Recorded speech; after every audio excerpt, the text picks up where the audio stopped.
Uh, we call this public hearing on the implementation of the Rice Competitiveness Enhancement Fund to order. And good morning to everybody.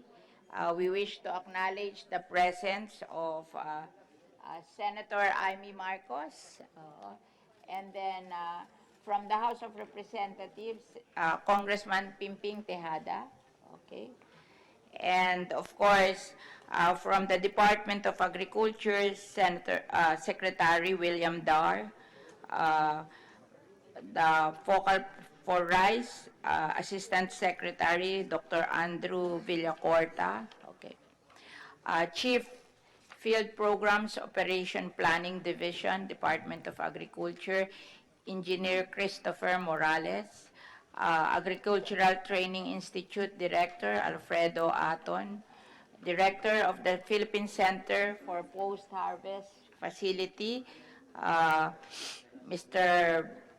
Dr. Baldwin Haljorina, and of course, we wish to acknowledge the presence of Senator Risa Hontiveros, okay, and from the Philippine Rice Research Institute, Dr. Sailila Abdullah, Ms. Flordelisa Borday, and Dr. Karen Eloisa Baroga, okay. From TESDA, we have Director Imelda Taganas, okay, and from National Economic Development Authority, Director Nieva Natural, okay, and from the Department of Budget, Assistant Secretary Rolando Toledo, and from the Department of Finance, Assistant Secretary Emilia Cruz, okay, from the Land Bank of the Philippines, Executive Vice President Joselito Gutierrez, Executive Vice President Ludovino Geron, and First Vice President Mr. Elcid Pangilinan. From the Development Bank of the Philippines, Manager, Program Development and Management, Ralien Verdadero, and Assistant Vice President Estela Yanuria. Okay. From the Philippine Council for Agriculture and Fisheries, Engineer Ariodiar Rico, and from the National Food Authority, Administrator Judy Dansal, Maria Mercedes Yakapin, Deputy Administrator, and Assistant Administrator Jerry Ambrosio. And from the National Irrigation Authority, Administrator Ricardo Visaya, Deputy Administrator Romeo Gan, Manager Rogelia de la Torre, okay? And from the Bureau of Customs, Deputy Commissioner Attorney Edward James Dibuco, and Import Assessment Service, Mr. Eves Dexter Carcedo, and Meliton Pascual. Meliton Pascual, okay. And from DTI, Yusek Ruth Castello, Consumer Protection Group, and Michelle Montillas, Bureau of International Trade Relations. From Philippine Competition Commission, Attorney Cristina Faye Gondes and Ken Tanate, okay. From the League of Provinces, Angelica Sanchez, okay. And from the Federation of Free Farmers, Leonardo Montemayor, and from the Confederation of Irrigators Association, Silvestre Bonto and Dante Lasatin, and from the Philippine Confed of Grains Association, Mr. Heculano Co. Jr., and from the Grains Retailers Confederation, Orlando Manuntag. Okay. And the National President, Alianza ng Industriyang Bigas, Mr. Vic Katapang. And from, who else? Okay. And from the Philippine Statistics Authority, Graceline Katibayan and Josephine Manuel. and from the Amihan National Federation of Peasant Women, Zenaida Soriano.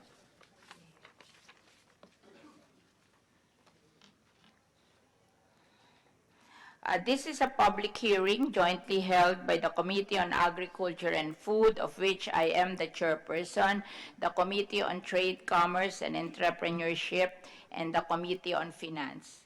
We have the following proposed Senate resolutions and privilege speech of Senator Pangilinan as our agenda. Okay.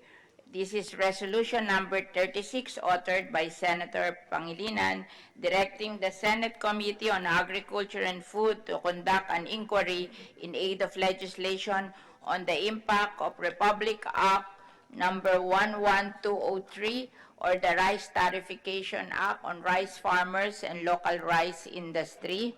Then we have resolution number 39, authored by yours truly, directing the Senate Committee on Agriculture and Food to conduct an inquiry in aid of legislation on the implementation of RCEP in the light of the need to closely monitor its implementation by the designated government agencies, as this law involves a very important and sensitive commodity, rice, for every Filipino, and to ensure that funds are allocated for the purpose actually intended. Resolution number 57, authored by Senator Recto, a resolution directing the appropriate Senate Committee to conduct an inquiry in aid of legislation on the impact of liberalization of rice importation, exportation, and trade on production and farm gate price of palay and retail price of rice, with the end in view of protecting the interests and welfare of Filipino rice farmers and consumers. Resolution number 63, authored by Senator De Lima, directing the appropriate Senate Committee to conduct an inquiry in aid of legislation on the reported slow and ineffective implementation of Republic Act 11203 or the Rice Tariffication Act, leading to plummeting palay prices and industry-wide losses, gravely affecting our local agricultural sector and farming communities. And resolution number 70, authored by Senator Hontiveros, urging the Senate Committee on Agriculture and Food to conduct an inquiry on the status and progress of the implementation of RA 11203 or the Rice Tariffication Law, particularly with respect to its impact on rice farmers and the agricultural sector, with the end in view of crafting legislation to ensure the protection of our domestic producers and agricultural sectors. And the privileged speech of Senator Pangilinan, entitled Rice Tariffication. I also want to acknowledge the presence of Congressman Vic Yap of Tarlac, Congressman Conrad Estrella of Abono Party List. Maraming salamat po sa pagpunta nyo ngayong umaga. And so we go on with our presentation. Okay.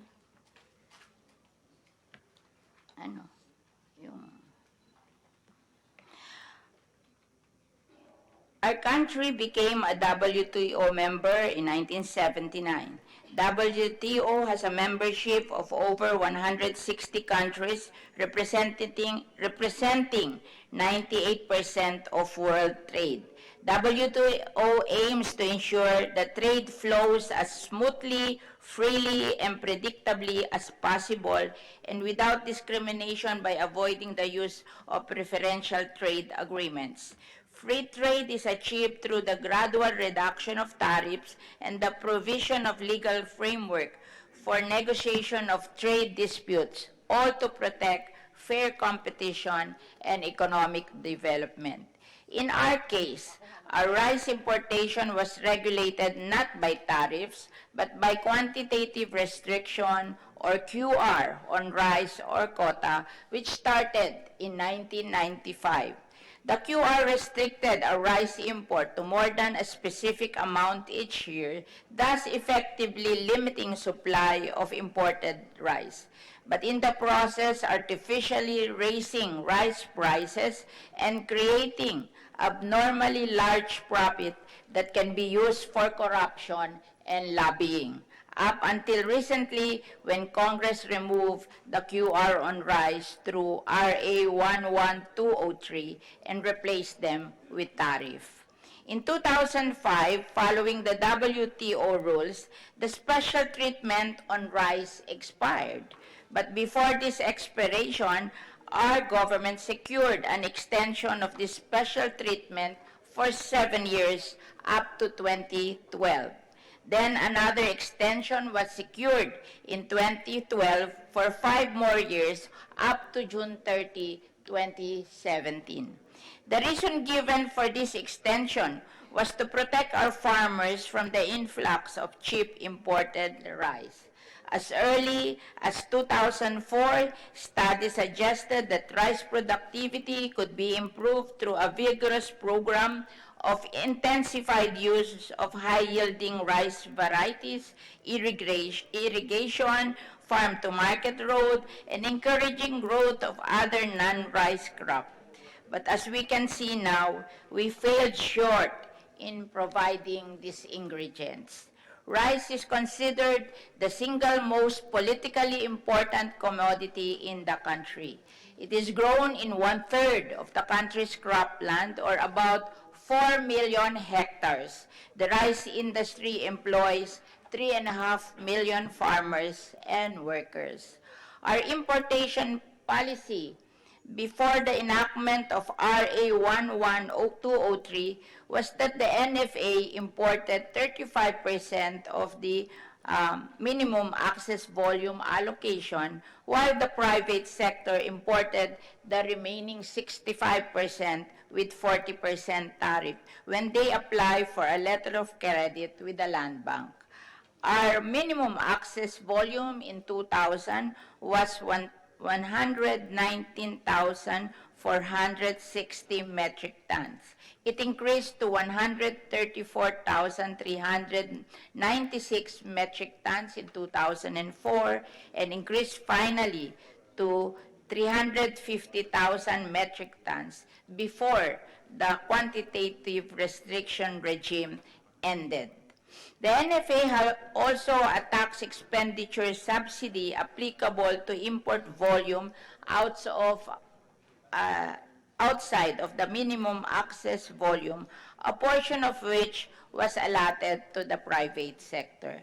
A duty-free import quota was allocated for the private sector subject to a minimum fee of 100 pesos per 50 kilogram or 2 pesos per kilo. The distribution of this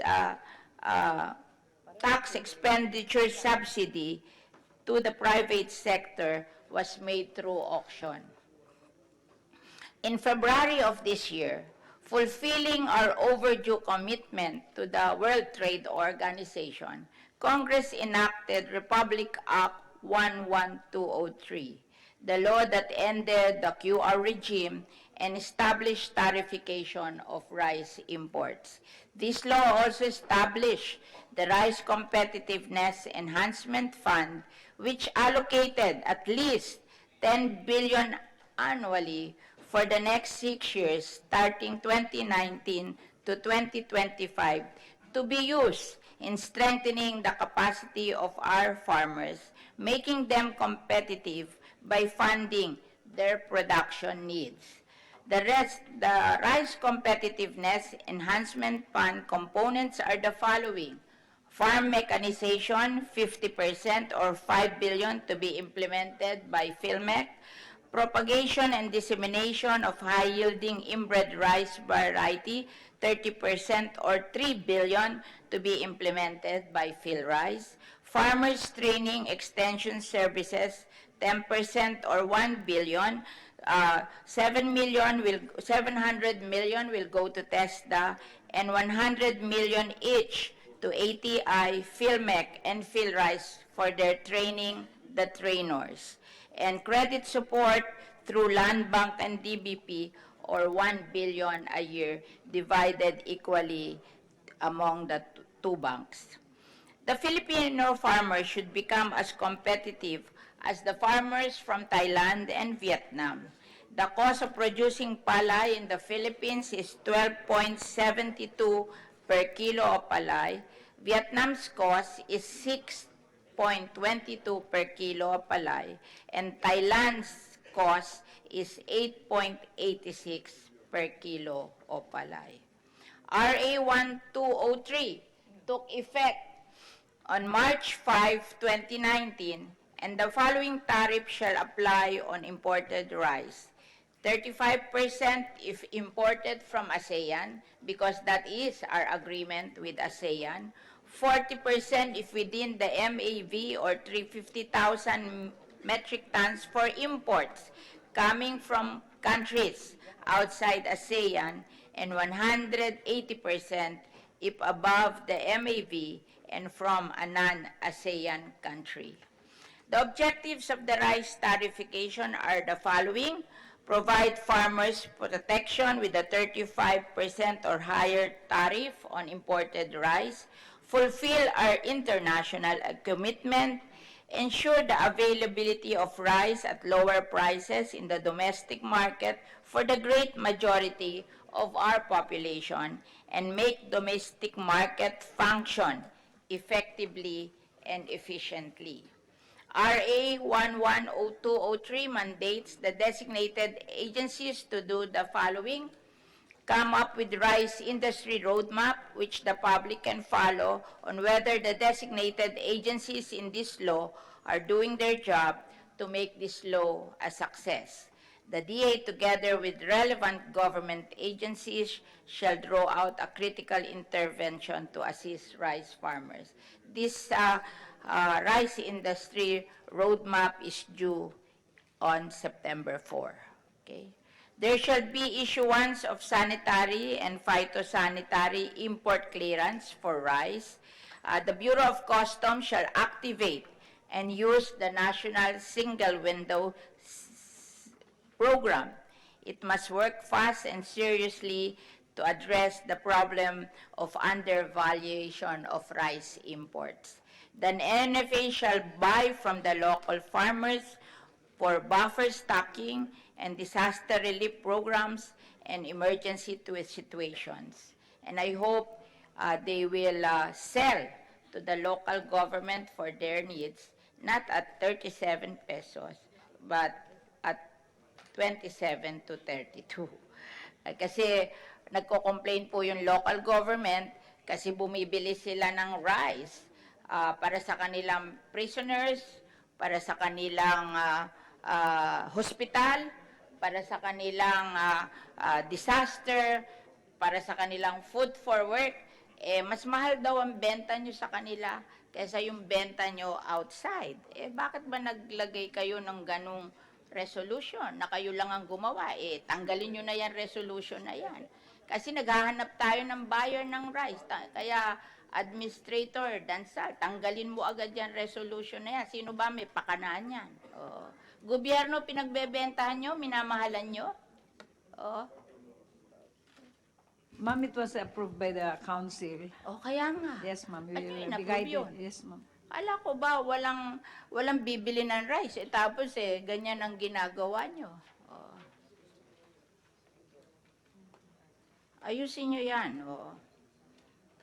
And identify the 947 primary beneficiaries in the rice-producing town. Is it 947 or 967? I think it's 967.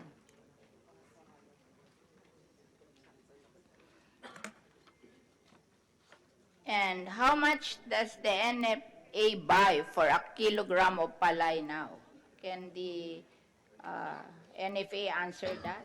We buy at 20 pesos Hindi and ba yun- 70 centavos. ma'am. Hindi ba nung yung 20, dahil nagkagulo lang nung 2018, talaga ang buying nyo 17? 17 na Kasi ang talaga. puhunan 12, siguro naman pag 12 binili nyo ng 17, tama na yon. Kasi pag nagpe-press release kayo, sinasabi nyo na bumaba ang farm gate prices. Kasi ang basis nyo yung 21. Nag-emergency lang tayo noong 2018. Kaya itinaas nyo ng 21 kasi yung private sector, nanggulo sila Pinataas nila ang price ng rice Kaya kayo inalaw noon. Siguro dapat ibalik na natin at 17. At mali yung sinasabi na bumaba ang farm gate prices. Talaga naman 17 yan. Always. Nag-emergency lang tayo ng 2018. At kaya napilitan tayong ipasa ito kasi nga gumagrabe na yung prices of rice. Oo, na it's beyond. Munti mo ang puhunan sa rice 25, pinagbibili ng 45, 55, 65. Ano ba yon? Walang negosyong ganun.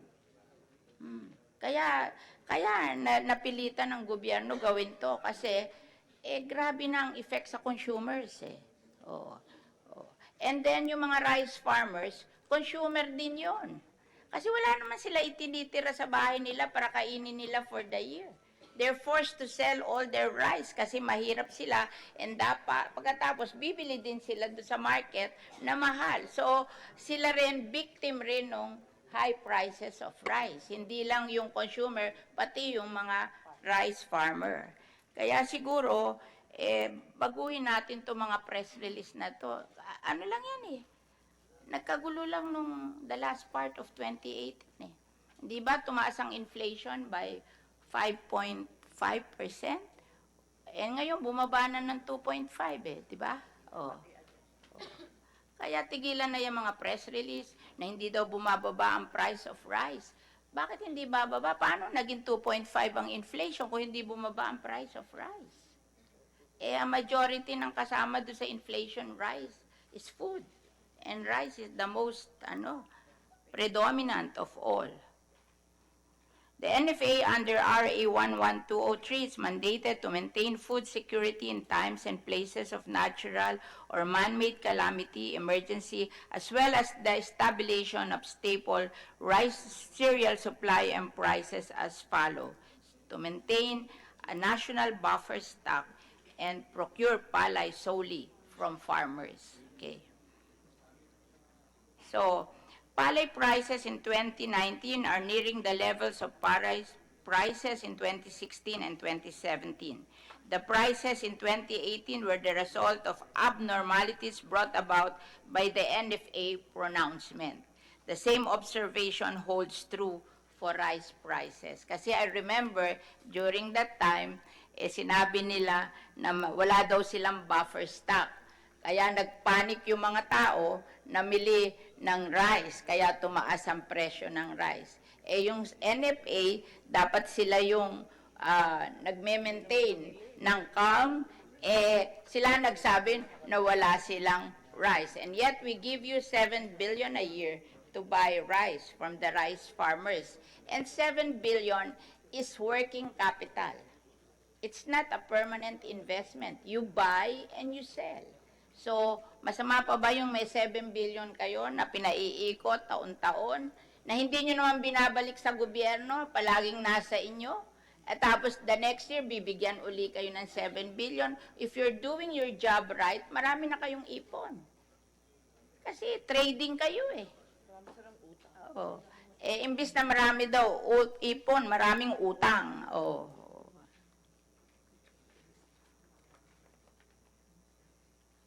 Kaya, ito. So, you will see that abnormality came in 2018.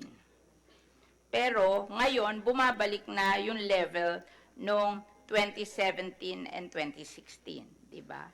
And kaya naman nagpanik ang ating presidente, kaya tayo nagpasa nito, kasi na-shock siya doon sa nangyayari noong 2018. It's very important to note that the president is very much concerned with the prices of rice. Kasi pag tumaas ang prices of rice, the president becomes unpopular. Di ba? Kaya political commodity ang rice. Pag tumaas ang presyo niyan, the president becomes unpopular. Kaya kayong mga nasa gobyerno na appointed by the president, make sure that the prices of rice is stabilized. Kasi you're not serving the president para sumama kayo sa pagpapataas ng presyo ng bigas. Kami dito na mga senador at congressman, we were elected by the people.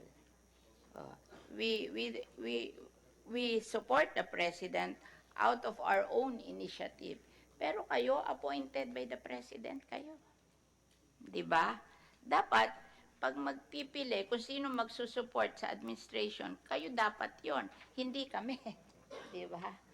I wish to acknowledge the President of Senator Nancy Binay. Okay? And for the early andito rin po si Kapaeng Mariano of Kilusang Magbubukid ng Pilipinas, Mr. Ernesto Ordonez of Alyansang Agrikultura, Engineer Rosendo So of Samanghang Industriya ng Agrikultura. Ayan. Thank you for coming.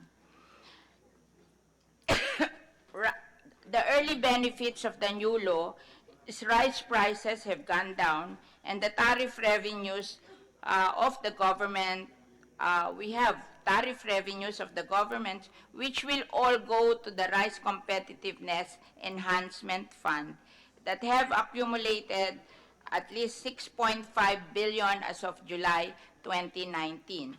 Alam nyo, nung ipasa ang batas is March 5, so March, April, May, June, July, 5 buwan, meron na tayong 6.5 billion. O, kaya dati walang itinutulong sa mga maliliit na magsasaka, ngayon meron na tayong collection para itulong sa mga maliliit na magsasaka. And then the lowest negative impact can be noticed, the displacement of NFA employees and accredited retailers. Yung mga NFA employees po kasi kumonte yung trabaho nila, ang gobyerno po ay magbibigay ng early retirement sa mga gustong mag-retire, yung ayaw naman mag-retire can stay, at yung naman gusto mag-transfer sa DA, pwede din kasi ang daming job order ng DA, siguro dapat kumuha na ng permanent employees ang DA, okay? And slow implementation of the new law, and kaya tayo naandito to make sure that there will be fast implementation of the new law. Opposition to the law, which we cannot help but pass because we have to honor our agreement with the WTO. Siyempre, madaming na-dislocate, the traders and NFA, kaya lang, we have no choice. We have to honor our agreement with the WTO. Some short-term measures in supporting palay prices, the NFA must perform its role of procuring palay from local farmers for buffer stocking with their 7 billion budget, the unconditional cash transfer or rice subsidy for CCT beneficiary in the amount of 24 billion ba yun? 24 o 28? 28 billion should be given to farmers in the form of rice kasi rice subsidy yan. So, dapat ibigay na lang nating rice para may bibili ng rice sa mga local farmers natin and not cash. Alam nyo, sa ibang bansa, like for example, Thailand, ang CCT nila, they required 6 million children to be given 200 ml of milk every day, paid for by the government. So, dapat yung CCT din natin, kasi tawag naman dito ng DSWD is rice subsidy, dapat ibigay na lang in the form of rice para siguradong may 28 billion na bibilhin na rice from the local farmers. Nung ko pa ito sinasabi, sabi mahirap daw gawin. Sabi ko, kahit anong hirap gawin, gawin natin to help our small farmers. Hindi naman natin kailangan bilhin isa-isa. Pwede namang makipag-usap tayo sa mga cooperative ng bawat probinsya at yung cooperative na rin na magdi-distribute sa CCT beneficiary. Mas maganda pa nga ito kasi sigurado yung inyong subsidy ibinigay nyo sa pamilyang Pilipino na gagamitin sa pagkain kesa ilalagay nyo sa ATM na isasanla yung ATM at hindi mo alam kung saan gagamitin yung pera. I think this is a better way.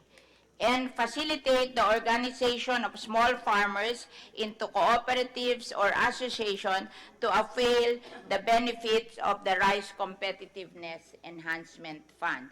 Kasi po, according to the law, ang una pong bibigyan ng mechanization at inbred seed production are cooperatives or association of farmers sa 967 towns in the Philippines.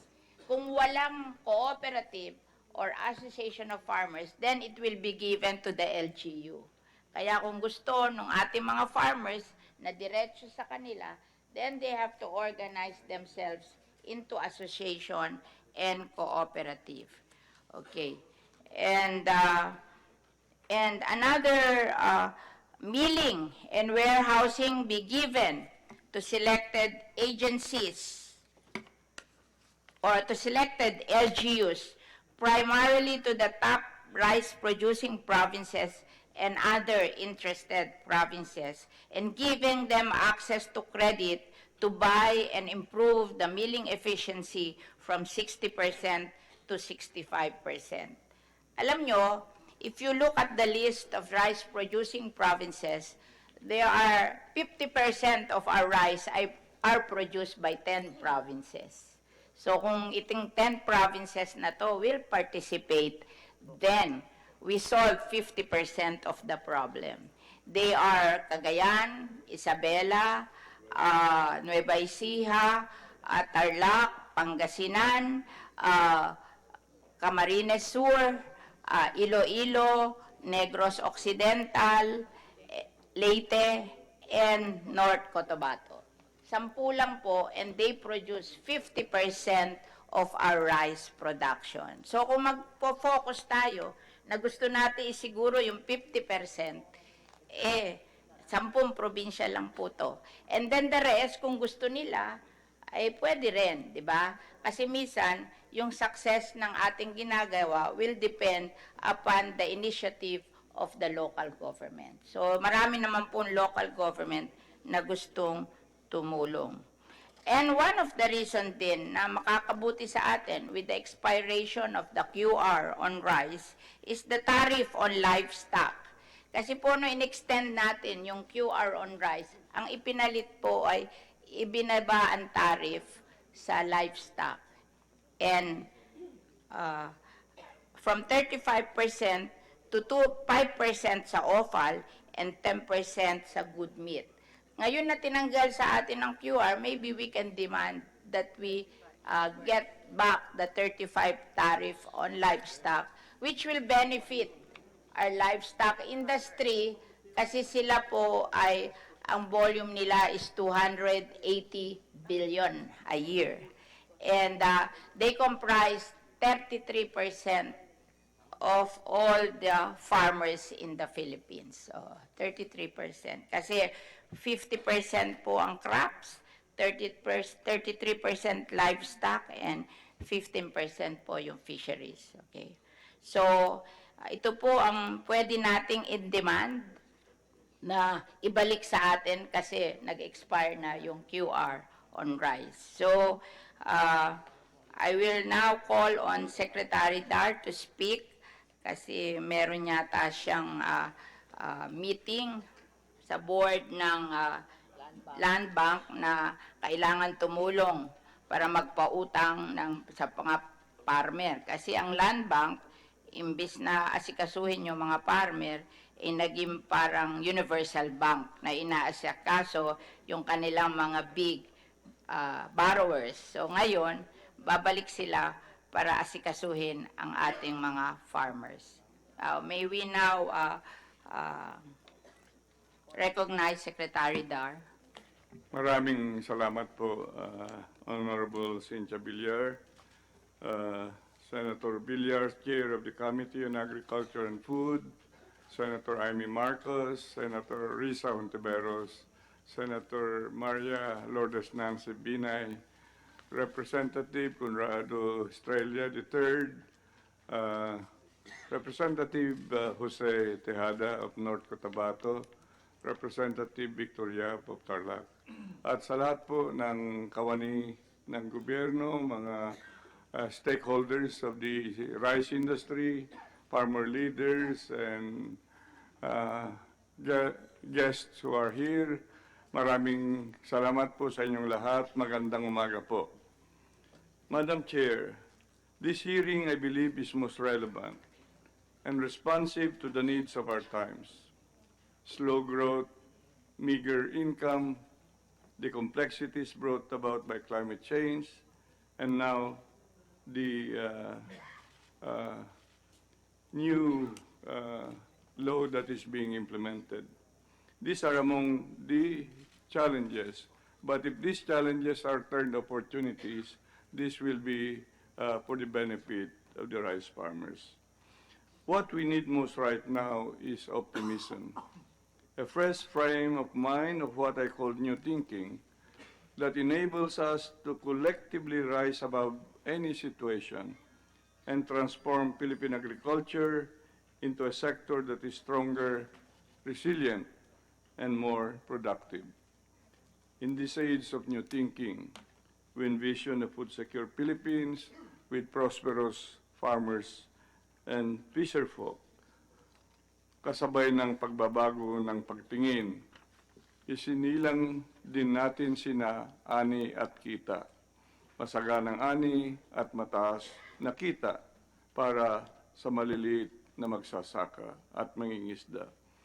I dare say that in the next 5 years, the income of our farmers and fisherfolk will be doubled. That's the target, Madam Chair and honorable senators and congressmen.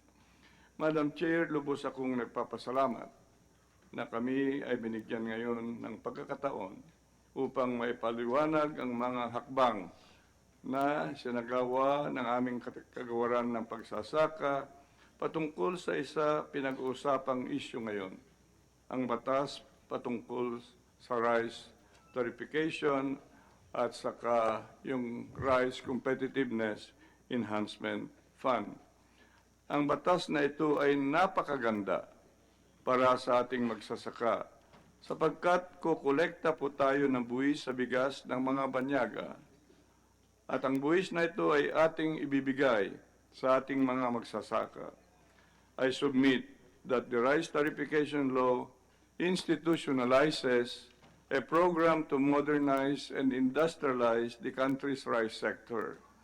The law establishes the Rice Competitiveness Enhancement Fund that would be getting 10 billion annually in a span of 6 years from this year up to 2024.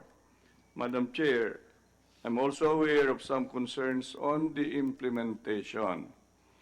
There are 3 points of particular interest that I am presenting to you in this committee in summary, but will be elaborated in the succeeding presentations. The amount of 4 billion initially released to the department, actually 5 billion, but the 1 billion is for credit, and that has been properly accounted for by Land Bank and the Development Bank of the Philippines. So we have, for the last 23 days, that have been there in the department, we have reviewed, strengthened the implementing guidelines and the protocols in really rolling out the Rice Competitiveness Enhancement Fund. With respect to the 4 billion initially released to the department last December last year, it is reported by our officials in the Department of Agriculture to me that around 2.8 billion have been utilized for farm mechanization, of which 2.75 billion was spent on production-related farm machinery and 241 million for small-scale irrigation facilities that was given to 6,658 farmer groups and cooperatives in all regions of the country. I understand too that roughly 1 billion went for the seed program, benefiting 181,526 farmers. The remaining 200 million have been spent for seed buffer stocking for quick response. So the details of the 4 billion fund will be elaborated here by Yusek Ariel Kayanan and Assistant Secretary Andrew Villacorta, and with Director Chris Morales and Director Abaya.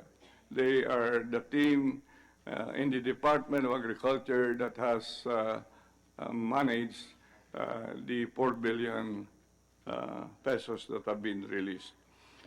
Because I'm still new to the position, I have convened only informally the various agencies and stakeholders that have a role to play in the implementation of RCEP.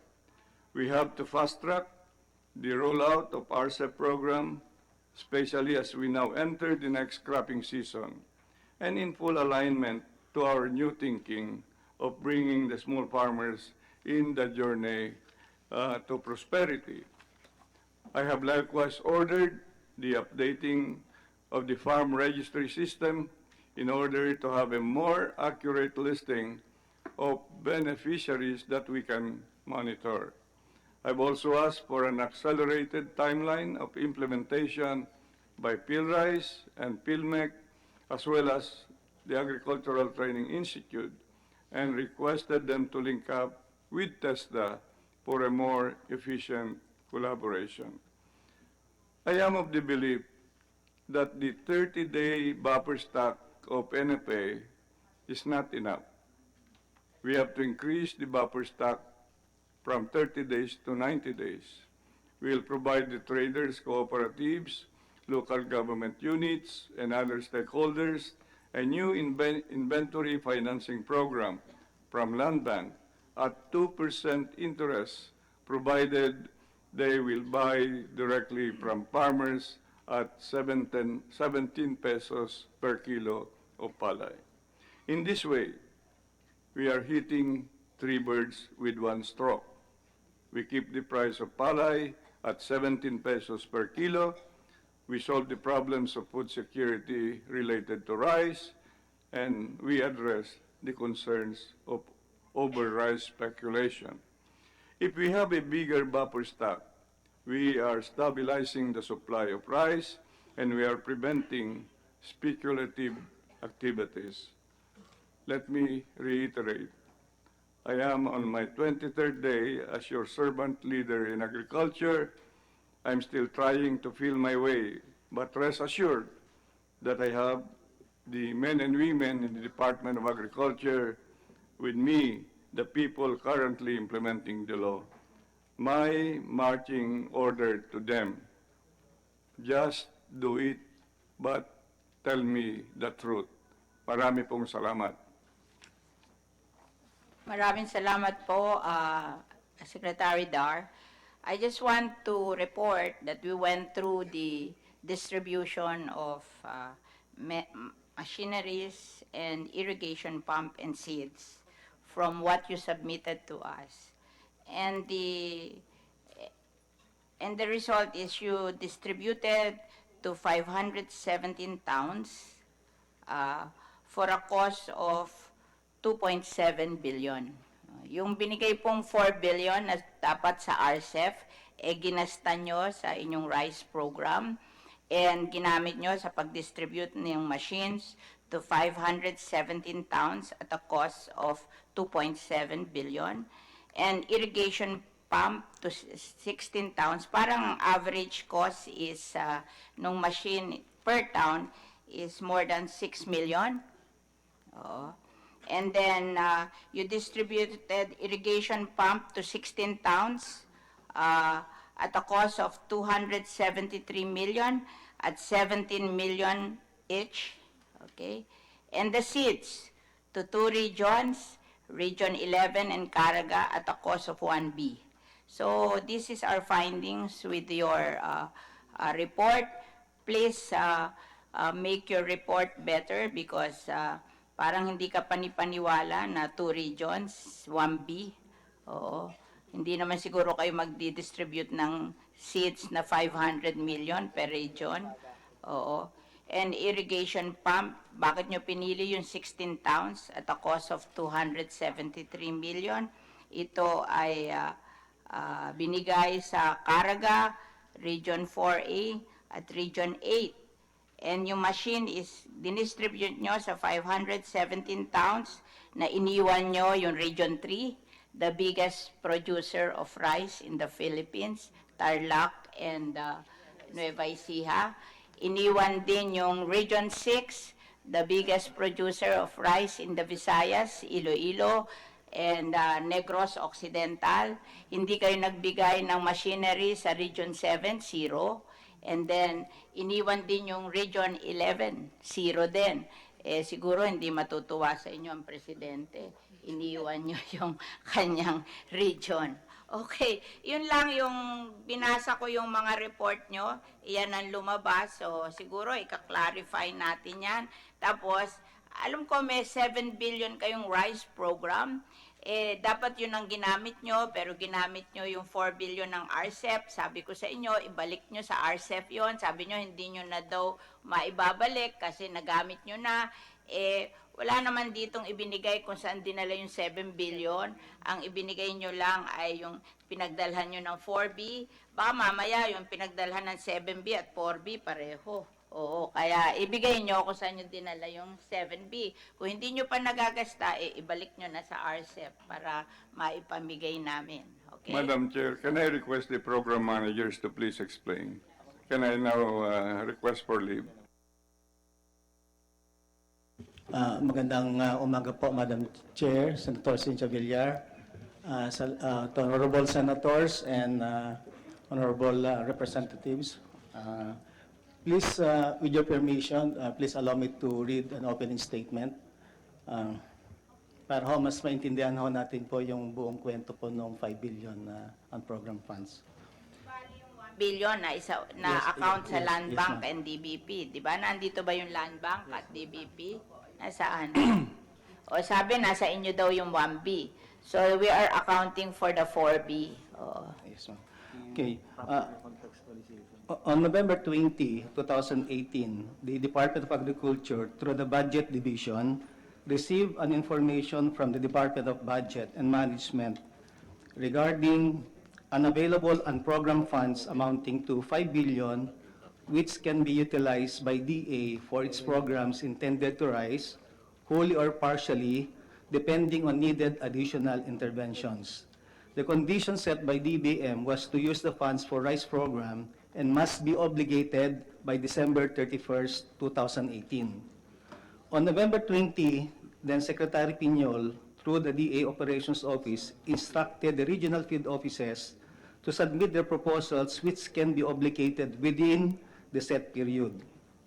On November 21, based on the initial work and financial plans of the regional field offices, then Secretary Piñol, through a memorandum, instructed the regional field offices to start the procurement process short of award, pending the release of SARO. On November 22, 2018, the regional field offices have submitted their final proposals based on the instruction of the Secretary to re-rationalize their initial submission. The DARFOs 3 and Region 7 did not submit their proposal, as accordingly, they are still utilizing their regular funds and cannot obligate the unprogrammed funds in a month's time. Then Secretary Piñol approved the regional allocation of the 5 billion. On November 26, in a letter to DBM, the DA has requested the release of 5 billion through the issuance of Special Allotment Release Order, or SARO, and submitted the authority to procure for four-wheel drive tractors, combine harvesters, and hauling trucks. The documents were transmitted to DBM on November 28, including the supporting documents for the release of the 1 billion to Agricultural Credit Policy Council. On the first week of December, the DBM has informed DA verbally through the Budget Division that the 5B may not be released within the year. Thus, the DA, through my office, issued a memorandum to all regional executive directors to to cancel the procurement process for the 5 billion.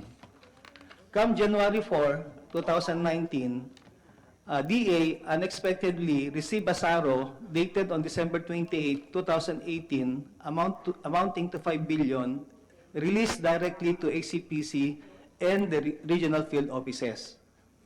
The regional field offices again started the procurement process and submitted the documentary requirements such as beds 1, 2, and 3, and authority to procure four-wheel drive farm tractors, combined harvesters, and hauling trucks. The following is the list of the SARO released to ACPC. So, this NRFOs. So, itong 5 billion po, nag-release po ang DBM ng SARO to all the regional offices of na may request except for Region 3 and Region 7 na wala po silang ni-request. So, Wala ang Region 3 except Tarlac City. Region 6, wala. Region 7, wala. Region 11, wala. Oh. Ma'am, ang Region 6 po, meron po sila 350 million. Wala, ang Region wala 6. dito sa listahan mo. Wala siyang beneficiary doon sa puro highway sector. I would like to think that if you are giving to rice, you will give priority to the 10 biggest rice-producing provinces, di ba? Hindi dapat sila mawala kasi sila yung nagpo-produce ng 50% of our rice production. Oo. Okay lang bigyan yung iba, pero parang hindi dapat maiiwan yung 10 largest producer of rice, di ba? Madam Chair. And then, nung ini-interview ko ang DBM, iba sinasabi nila, kayo daw ang nag-decide na gastahin yan, hindi daw yan ang intention nila. So maybe we should call DBM to say their piece. Kasi pag ini-interview ko sila, iba naman ang sinasabi nila. So where are the DBM people? DBM? Nandito, di ba? Nasaan ang DBM? O yan. So, maybe they're saying that you issued it to be used for your rice program, pero sinasabi naman nila na ninyo na iyon ay para sa RCEP. Kaya ko lang po nalaman yan, nabasa ko sa dyaryo, nag-press release si DM Secretary Jokno na nag-release sila ng 5 billion pesos in anticipation of the passage of the rice tariffication law. Oo, pwede ba i-explain kay Sec Toledo? Yes, good morning, Madam Chair, and good morning to our senators and congressmen and members of this committee. Yes, Madam Chair, in anticipation of the passage of the rice tariffication law, the Department of Budget and Management released the 5 billion to the Department of Agriculture in December 28, 2018, under the National Rice Program and the Agriculture Credit Policy Program. These funds were utilized for the provision of the hybrid and inbred seeds, agricultural machinery and equipment, and irrigation support for our local farmers. So we have released that 5 billion, Madam Chair. Now, with the enactment of the RA 11203, the DBM released 5 billion pesos in 18 July 2019 to the Philippine Center for Post-Harvest Development and Mechanization, or the PhilMec, and then the Philippine Rice Research Institute, Agricultural Training Institute, and the Technical Educational Skills Development Authority, or TESDA, as implementing agencies of the RCEP program. These funds are being utilized to rice farm machineries and equipment distribution, high-yielding seed development, expanded credit assistance, and extension services for our local farmers.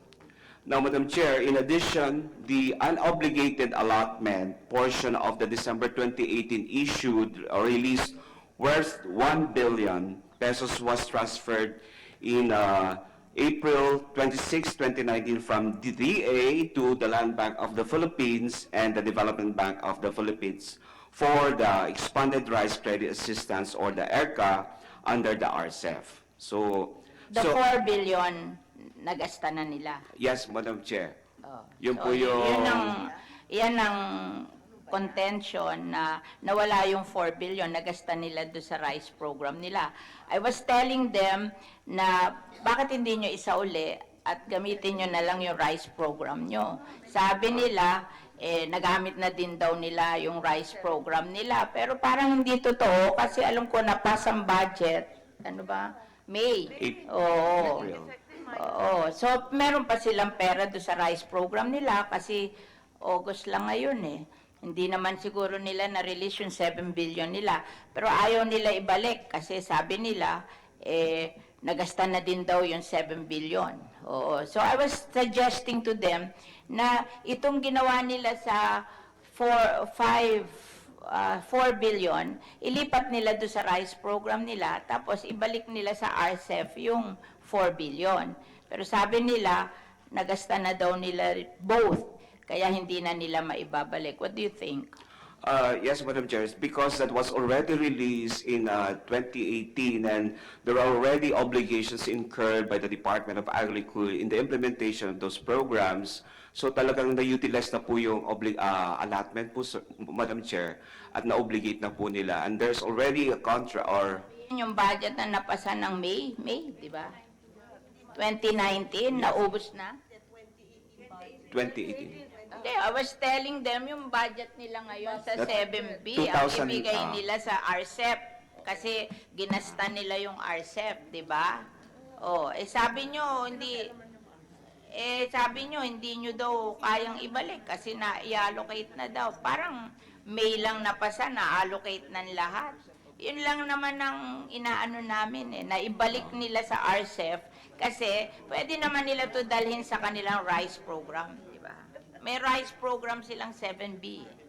Yes, Madam Chair. Actually, Madam Chair, even the 7 billion was comprehensively released to the Department of Agriculture. Kaya nga, yun ang sinasabi ko. I'm not talking of the 7B of 2018. I'm talking of the 7B of 2019. Na kung hindi nyo pa nagagasta, para walang gulo, ibalik nyo na lang dun sa RCEF at itong program na to na inilista nyo, dalhin nyo dun sa inyong rice program. As of August 15 data of the rice program, our obligation is 74% already.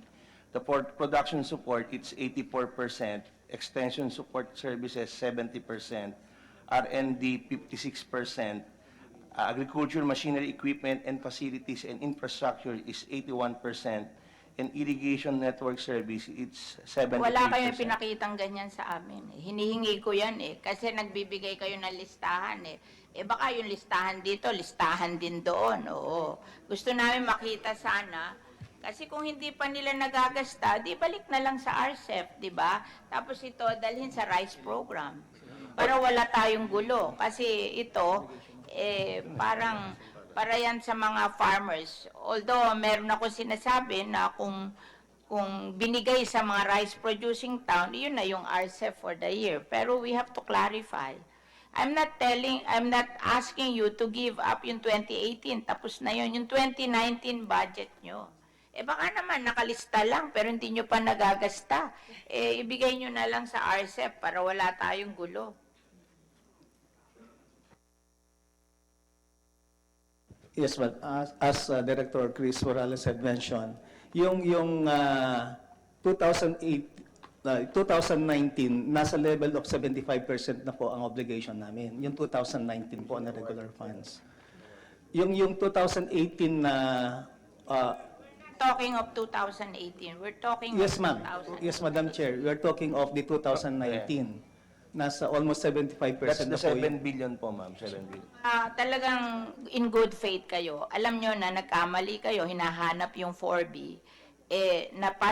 Hinahanap yon early pa, napas yung budget ng May. Dapat, inayos nyo na yon, binalik nyo na lang yung 4B, tapos ikinredit nyo na lang todo sa inyong rice program ng 2019, di ba? We do understand po, ma'am, yung wisdom po ni... Kung nang hinahanap yan ayaw nyo ka makinig ayaw nyo makinig Kasi matagal ko na hinahanap yan kasi nag-press release si Secretary Jokno that they released 5 billion in early 2019 in anticipation of the passage of the rice tariffication. Hindi naman sa amin ang galing yan press release ng inyong secretary So hinahanap namin yun, nasaan yun? Kasi dapat pagkapasa ng rice tariffication, nandun na agad yung 5 billion, para walang reklamo yung mga farmer. Agad nandun tayo. Tingin ko, yun ang intention nila, na pagkapasa ng rice tariffication, andun na agad ang pera. Kaso, ayaw nyo ibalik ginamit nyo sa rice program nyo Ayaw nyo ibalik Dapat noon pa lang, hindi nyo na, binalik nyo na. And then, itong ginawa nyong to, nilagay nyo sa rice program. Pareho din naman Except may difference lang sa provision. Kasi yung provision ng RCEP, walang hybrid seeds. Di ba? Walang, meron din, small, oo. Pero, walang hybrid. Dapat yung hybrid nyo, dalhin nyo dun sa rice program nyo. Tsaka yung fertilizer nyo, dun nyo dalhin sa rice program nyo. Kasi yun ang gusto Ayaw nyo sumunod dun sa RCEP Gusto nyo ibili ng fertilizer at hybrid seeds, di ba? Palagi nyo sinasabi yon na mali yung RCEP. Yun ang napasambatas Miski pa mali yun, wala tayong magagawa kundi sundin yun. And it was passed for a reason. May study yun na pinag-aralan namin at yun ang basis ng RCEP di sana, yung lahat ng gusto nyo, dinala nyo doon sa rice program nyo, tapos yung RCEP, sinunod natin, di ba? Yes, ma'am, we do agree to that. But I personally is dumbfounded that if the DBM is claiming that the 5 billion is for RCEP, why they approve our work and financial plan specifically stated that we will procure hybrid seeds. Yun lang po yung nakakagulo sa isip po namin sa program.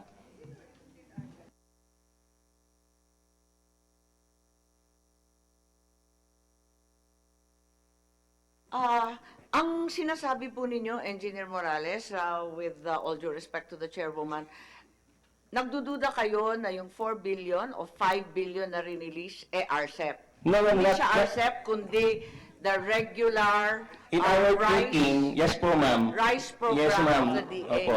Is that Opo, what you're opo. saying? Yes, ma'am. Kasi po nakalagay sa SARO is National Rice Program. So given that... With all due respect naman kasi to DBM, kung minsan mahilig rin sila na magsabi na yung pondo bago, when in fact it was part of the regular appropriations. Yes, ma'am. Baka naman nagkamali lang sa press o na-misquote. Ano sa tingin ninyo, sa paninindigan ninyo, hindi RCEP yun? Paano release ng Kasi ma'am, December? the basic principle of RCEP, seed should be used in inbred, as our Madam Senator is Oo, wala saying. namang hybrid dun. Yes, ma'am. Kaya lang At po... saka may binanggit kanina, si Secretary, may buffer stock pa. Yes po, po. Wala rin yun sa And then- RCEP. then we- Bakit napakialaman ng gusto yung RCEP na yan? We are now asking DBM kung talagang intentionally nila na it is an advance for RCEP, di sana hindi na nila in-approve yung hybrid seeds na sa work and financial plan namin. Siguro tanungin natin sa finance ninyo, kasi bakit i-release ng 2018, samantalang yung budget ng 2019 talaga naman took force and effect nung Mayo lang. Paano ganun kaaga naman yung release? Baka naman it belongs to another release na nandun sa rice program. Pwede ba iklaro ninyo yan? Kasi napakalalaki naman itong mga halagang nawawala. Madam Chair? Maybe we can ask DBM. Because technically, di ba, how can you release RCEF ng 2018 when... But there's no item dun sa 2018 budget na RCEF. Tama po ba? Yes, Madam Chair. So Madam Chair. technically, no early 2018, you couldn't have released an... early 2019, hindi kayo pwedeng mag-release for RCEF. Kasi wala namang RCEF sa 2018 budget na approve yung 2019 May. I think this is savings na ibinigay nila sa RCEP in anticipation of the passage of RCEP. Hindi, pero Madam Chair, yun nga ho, may item ba sa 2018 budget na RCEF?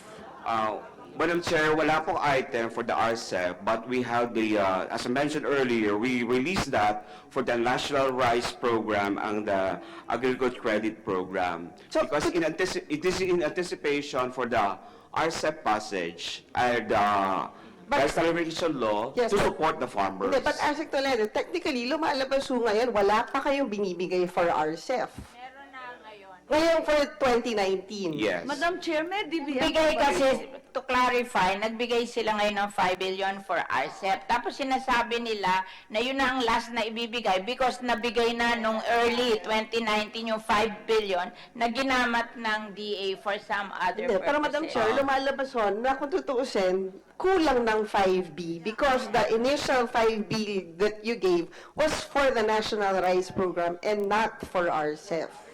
So may kulang ang DBM doon sa pagbigay ng pondo sa Department of Agriculture. Madam Chair, may DBM po ba rito? Okay. Okay, DBM Madam po Chair. kayo? Hindi kasi, ang sasabihin ko lang, Asik Toledo, nangyari na po ito mahilig mag-attribution yung DBM na panibagong pondo. Naaalala ko po yung AFMA, di ba yung 17 billion, incrementality yun Pero sinabi na may bagong pondo. Baka nagkamali lang sa pag-describe at na-attribute sa RCEF. Okay. Madam Chair, ganito po kasi, yeah, we had a meeting, Madam Chair. Madam Chair, we had a meeting before with our undersecretary before with the chairman that looking at the RCEF na release po namin as far as 2019. So, considering that the 4 billion was released to the National Rice Program and the Agriculture Credit Program in 2018, technically we don't have yet the RCEF for 2018. So that's why this 2019, Madam Chair, we still have to release another. Kaso Actually, sabi nyo sa akin, ayaw nyo na mag-release ng 5B uli. Sabi nyo, ito nang release ngayon na 5B kasi nag-release kayo ng January ng 5B. So Okay. yun na yung 10B. Kaya kinaklarify namin, Yeah. ano ba mangyayari? Dalawa kayo ang gulo-gulo nyo. Oo. So i-clarify nyo. Wala naman kaming problema kung Yeah. magre-release uli kayo ng 5B Okay. Oo. Madam Chair- Otherwise, ipabalik nyo dyan sa ano. Okay. Diyan sa DA yung 5B. Pero hindi tayo papayag Yes, na Madam hindi Chair. 10B ang RCEF. Yes, diba? Madam Chair. Actually, Madam Chair, given that it was released in 2018, so technically, wala talaga pong na-release pa for 2019. So right now, Madam Chair, given the 5 billion release last year, tapos by balance sa 1 billion na yun sa ACPC, so ang release na lang namin, Madam Chair, now is 4 billion. We will release for the 4 billion. Madam Chair, there's a caveat there that subject to the certification for excess revenue or the collection from the Bureau of the Treasury, given that is the under the unprogrammed fund. So, ano yan? Pangakong totoo. Oh, Madam Chair. Meron pa kaming 4B. Yes, Ah, Madam Chair. Madam Chair, Okay. Nicolatilla, kasi kailangan daw mag-declare muna as excess revenue kasi na part siya ng unprogrammed No. fund. Talagang nakalagay sa batas 10B. Immaterial kung may revenue kayo. Tapos nakalagay doon ang excess revenue, pantutulong pa sa farmer. So hindi nyo pwedeng i-reason yung excess revenue. Usapan yon. Hindi ipapasa ang RCEP ng hindi 10B a year. Okay. Oo. Madam Chair, the one approved by Congress was under the unprogrammed fund, under the special provision of the unprogrammed fund, Madam Chair. 6.5. 5 months. Pero, Nakakolekta na ng 6.5. yung 10B, We're almost wala there. yun sa kung makakolekta kayo o hindi. Yung 4B mong ibibigay, immaterial yon. At yung excess, ibibigay mo pa rin kasi nag-announce na si Secretary Dar na magpapautang na sila ng 1.5B, di ba? Okay. Of the But- excess, interest-free, the 15,000 per family to those affected by rice tariffication. Madam Chair, I just want to clarify, the release of the 4 billion is subject to the excess revenue collection, not from the tariff. Madam not Chair, yung excess. that is in the unprogrammed fund. What is in the law, Madam Chair, is the excess in tariff collection. Tariff collection for rice is the one we're going to give it again back to The the collection farmers. is immaterial. ASEC, please, I invite you to reread the law. 10B, immaterial of collection. So, kulang kayo ng 4B kasi nagkamali kayo, binigay nyo agad, ginasta na agad. So, babayaran nyo sa amin. Ayaw ibalik eh. Ayaw ibalik. O, sino magbabayad? So, salitang totoo to, ha? O. Yes, Madam Chair, but I'm clarifying, Madam Chair, Oh, that and we have nagbabago- a provision in the GAA under the unprogrammed fund that the release of the 4 billion is subject to the excess revenue to be determined by law. Ikaw na. Napapagod na ako.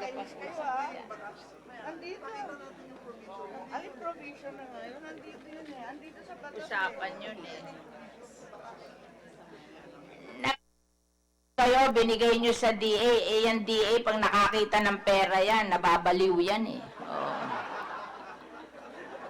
Kayo nagkamali eh, di ba? Dapat hindi binigay eh. Ibalik, paltan nyo. Paltan No, nyo. Madam Chair, actually, in fair, with due respect, Madam Chair, during the BICAM, I understand, Mr. Chair, I was present here, that in anticipation with the passage of the law, because we thought that the law will be passed in 2018, that's why we have that 5 billion release to the DA. Ginamit nga nila eh. Yeah. Kaya either ibalik nila yung 7B nilang rice program, kunin nila doon, or ibigay mo yung 4B. Ba't hindi papayag na hindi mabalik yung 4B? But Madam Chair, we're saying that we will release the 4 billion, but of course, because based on the GAA, we have this provision under the unprogrammed appropriation that the release under the unprogrammed appropriation should be, of course, supported by excess revenue. But we understand, Madam Chair, that the law provides that we should be provided in the GAA a 10 billion every year. Okay. Okay. So yun po yung ano. But, Madam Chair, that is what is in the provision of the GAA for 2019. So we have to follow on this. But definitely, Madam Chair, I think we'll just wait for the certification from the Brief of the Treasurer for this excess revenue, then we can release that 4 billion. Mukha kaming pakialam doon, basta i-release nyo. Mukha kaming pera eh. Gusto lang namin yung pera namin. Hindi na kami wala kaming pakialam doon sa process. Kasi according to the law, in fact, that's very specific that we will not pass the law unless you give us 10 billion a year for the benefit of small farmers, immaterial of the collection. Kasi nga nawo-worry na kami, baka hindi naman mangolekta yung customs, eh din nakatunga nga lahat yung mga small farmer. Kaya yun ang condition of the passage of the law, that the small farmers will be given 10 billion a year without any colatilla. Ha? Basta 10 billion. Okay. So, pangako is pangako. Okay, thank you. I recognize, Senator Risa. Okay. Thank you, Madam Chair. Bago yung mga tanong ko, unang mga tanong sa DA at saka sa NFA, brief message with the indulgence of the Chair. So, magandang umaga nga po, Chair, at sa lahat ng mga kinatawan ng mga ahensya, ng mga samahang magsasaka, at iba pa pong stakeholders.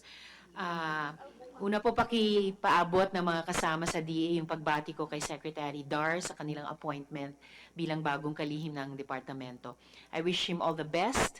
Alam ko na kailangan ng lahat ng tulong ng departamentong ito para mapabuti ang kalagayan ng mga pinakamahihirap na sektor ng magsasaka at mangingisda. At isama na po natin ang mga katutubong Pilipino sa kanayunan.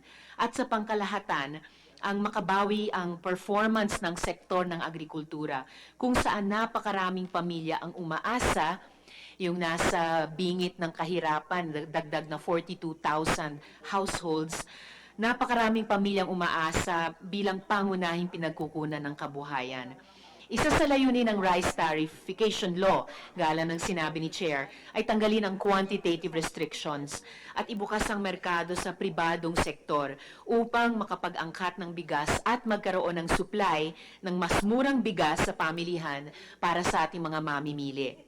Kapalit ng pagdagsa ng mas murang bigas na ito para sa ating mga mamimili ay ang inasahan ng agarang pagbaba ng presyo ng palay na magreresulta sa pagkalugi ng mga magsasaka at maaaring pagbagsak ng industriya.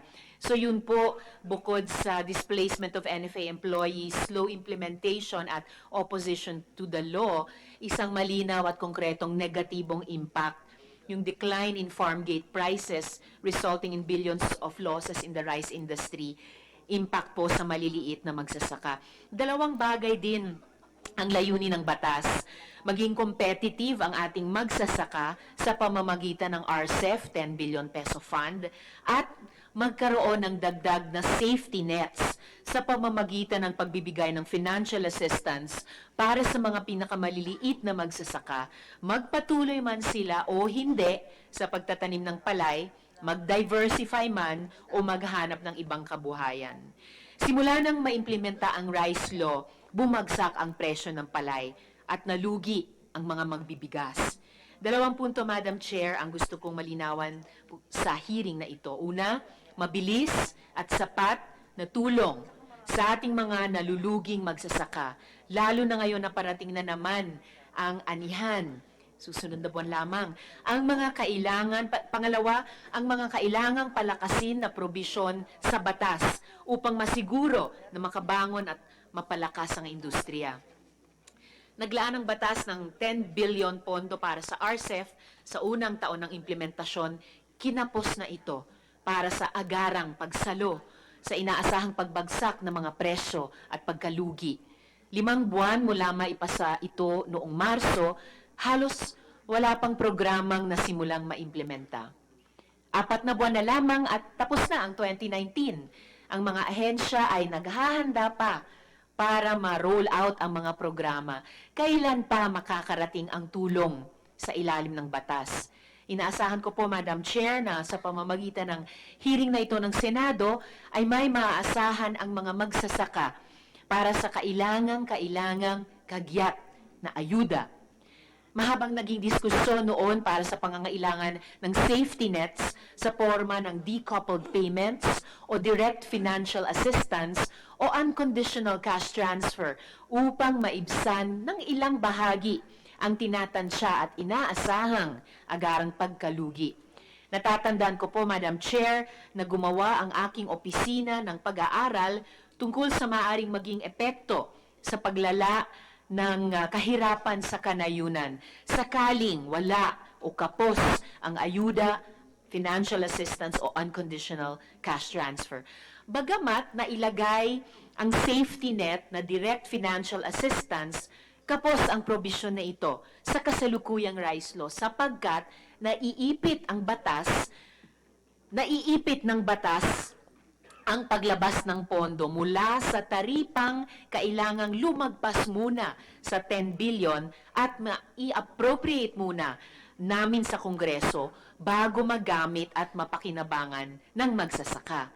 Kapos at huli ang probisyon ng batas upang ipamigay ang dapat sana ay mabilis na matanggap sa panahong nalulugi na ang mga magsasaka at ang mga programa para sa competitive enhancement ay hindi pa nakakaabot sa kanila o hindi pa nararanasan ang positibong epekto. Sa puntong ito, Madam Chair, ay imumungkahi ko po para sa kagyat na tulong sa mga magsasaka ang hingin sa DA Secretary na atasan ang NFA upang makautang pambili ng palay sa darating na anihan, itong susunod na buwan na, sa presyong hindi palugi. Price support, ma'am. Price support kahit ito munang darating na anihan. Habang hinihintay ang paparating ng mga programa ng RCEF at mabigyan ng tulong pinansyal ang mga magsasaka. Sa akin din palagay, Madam Chair, maaring hindi ngayon, kung gagawin natin ang agarang price support, ngunit ang batas ay maaari pang palakasin para sa ikagiginhawa ng mga magsasaka at para masiguro na mananatiling buhay ang industriya. 3 posibilidad, Madam Chair. Una, tanggalin ang restriction sa paggamit ng taripa na kailangan munang lumagpas sa 10 billion bago mailaan para sa direct financial assistance at iba pang ayuda tulad ng crop diversification. Pangalawa, maaaring maglaan ng mas malaking pondo para sa direct assistance o price support kung kinakailangan. Maaari ring dagdagan ang mga programa at itaas ang probisyon para sa RCEF. Sa laki ng industriya, baka kapusin din ang 10 billion kada taon sa loob ng 6 na taon. At pangatlo, ayusin ang distribution ng pondo sa mga programang aakma sa kasalukuyang pangangailangan ng industriya, maging flexible at hindi nakatali sa nakatakdang mga porsyento at maging basehan ang mga pinagkasunduan at pinag-aralang Strategic Rice Roadmap. Ilan lang po ito, Madam Chair, na maaring pag-isipan. Hindi ko na palalawigin pa ang iba pang usapin na may kinalaman sa mabagal na pagbaba ng presyo ng bigas sa merkado sa kabila ng mas malaking pagbaba ng farm gate prices at mababang landed cost na lumalabas base sa tariff collections ng BOC. May mga kasama naman tayo dito na maaaring maglahad ng mga issue tungkol dito. So yung unang tanong ko lang po, Madam Chair, sa Chair na rin po at sa DA, ano po yung tingin ninyo sa panukala po tungkol sa price support? Posible ba ang ganitong proposal? At kung posible, ano po yung requirements para maka-implementa ng price support, Madam Chair?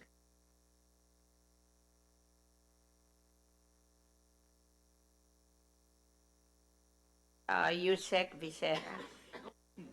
Magandang umaga po, Your Honors. Yun pong na-mention kasi kanina ni Secretary Dar sa kanyang opening statement ay isa po sa posibleng tulong sa ating mga farmers. Ang sinabi po niya, there will be a new rice inventory financing program para sa lahat, para sa LGU, para sa kooperatiba, para sa mga traders. Sama-sama na po yan. 2% interest. Kasi po, pagka mabigay po yan, magkakaroon po, ang proposal niya is for us to increase the buffer stock from 30 days to 90 days. At pag nabigay po yan, 3 po ang mga bagay na mangyayari. Number 1, tataas po yung ating food security in rice. Pangalawa, yung price support ay nandun because i-require po dito sa inventory financing na ito na bibilhin nyo yung palay at 17 pesos directly from the farmers. Okay po, Madam Chair Yusek. Price support, yun po yung Well, immediate in effect, interest ko. Kailan po mangyayari itong new rice inventory financing program na kaya may po- epektong price support? Kaya po pumunta sa, umalis po ngayon si Secretary Dar dahil board meeting po ng Land Bank. At doon niya na po i-introduce yung panukalang ito. Ano po sa yung board meeting.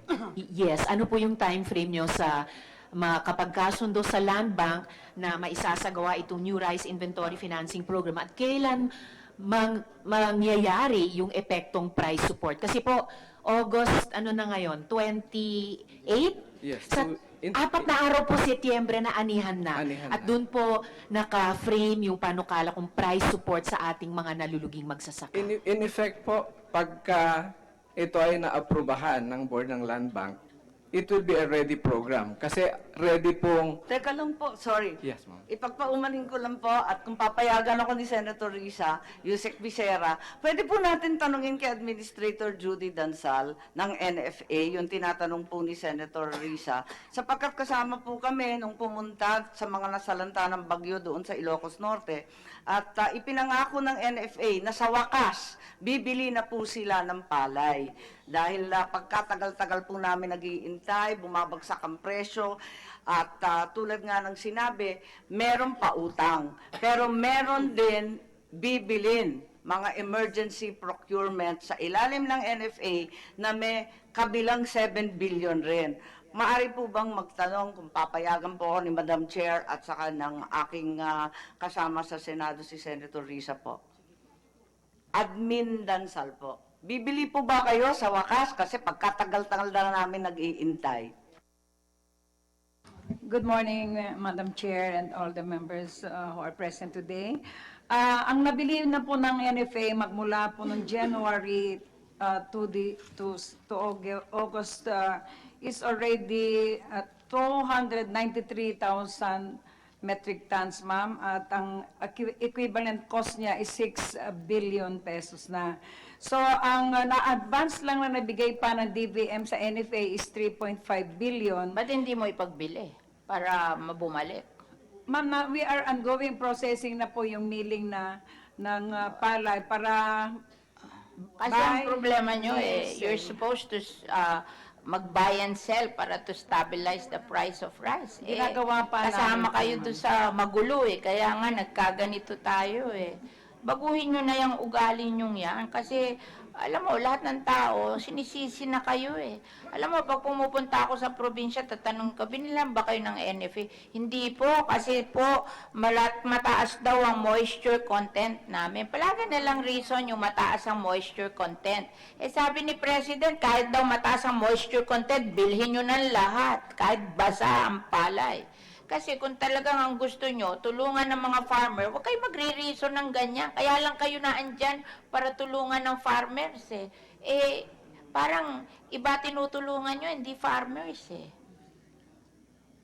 Ma'am, ituloy ko po yung sagot ko. Yung 7 billion po na allocation ng NFA galing sa DBM po na support price is 7 billion, 3.5 pa lang ang na-release ng DBM. So nakabili po kami ng value May of time 6 na billion. binigyan kayo ng 7 billion, pinambayad nyo ng utang, hindi nyo binili ng bigas Yes, ma'am, hindi kaya, pa. Not yet under my watch, ma'am. Oo. So, yung 2.5 billion, ma'am, para maging 6 billion, ay inutang po namin sa bangko because as stated by Senator Hontiveros, we are still allowed to borrow from the banks. So, ang nabili po namin, kung ikumpara po natin last 2018, ma'am, ang nabili noon 4,046 metric tons lang po noong 2018. Pero nung from January to August this year, nakabili na po ng NFA ng 290,642 metric tons. Opo, Admin Judy. Ma'am. Doon sa binili ninyo, ilan ang binenta ninyo? Kasi dapat umihikot yun Dati mabilis yan Ma'am, yung pagbibili, ang going po pa lang kami ngayon lang kami nakakabili ng palay po bago lang. So So, ngayon, pinagtapat na dati, hindi kayo bumibili. Inuuna talaga yung pagbayad ng utang. hindi po ma'am kasi Alin ba mataas ang talaga? presyo Sabi ninyo, noon. halos ubos na yung pera ninyo sa kabibili. Sabi naman ng aming chair, kung binili ninyo, ibenta ninyo para umiikot ang pera. Alin ba talaga? Hindi, Kasi ma'am. ang pakiwari ko, punong-puno yung ibang bodega, hindi naman binibenta. Mamaya, mabubulok na naman yan, tagulan. Paano ba yan? At hindi pa tayo pumapasok sa main crop ng September, October. Anong gagawin ko sa tambak? Tapos sisitahin na naman kami sa 14% moisture. Nagtutuyo ako noon, nung gobernador ako ng palay para lang makabenta sa NFA. Ano ba talaga?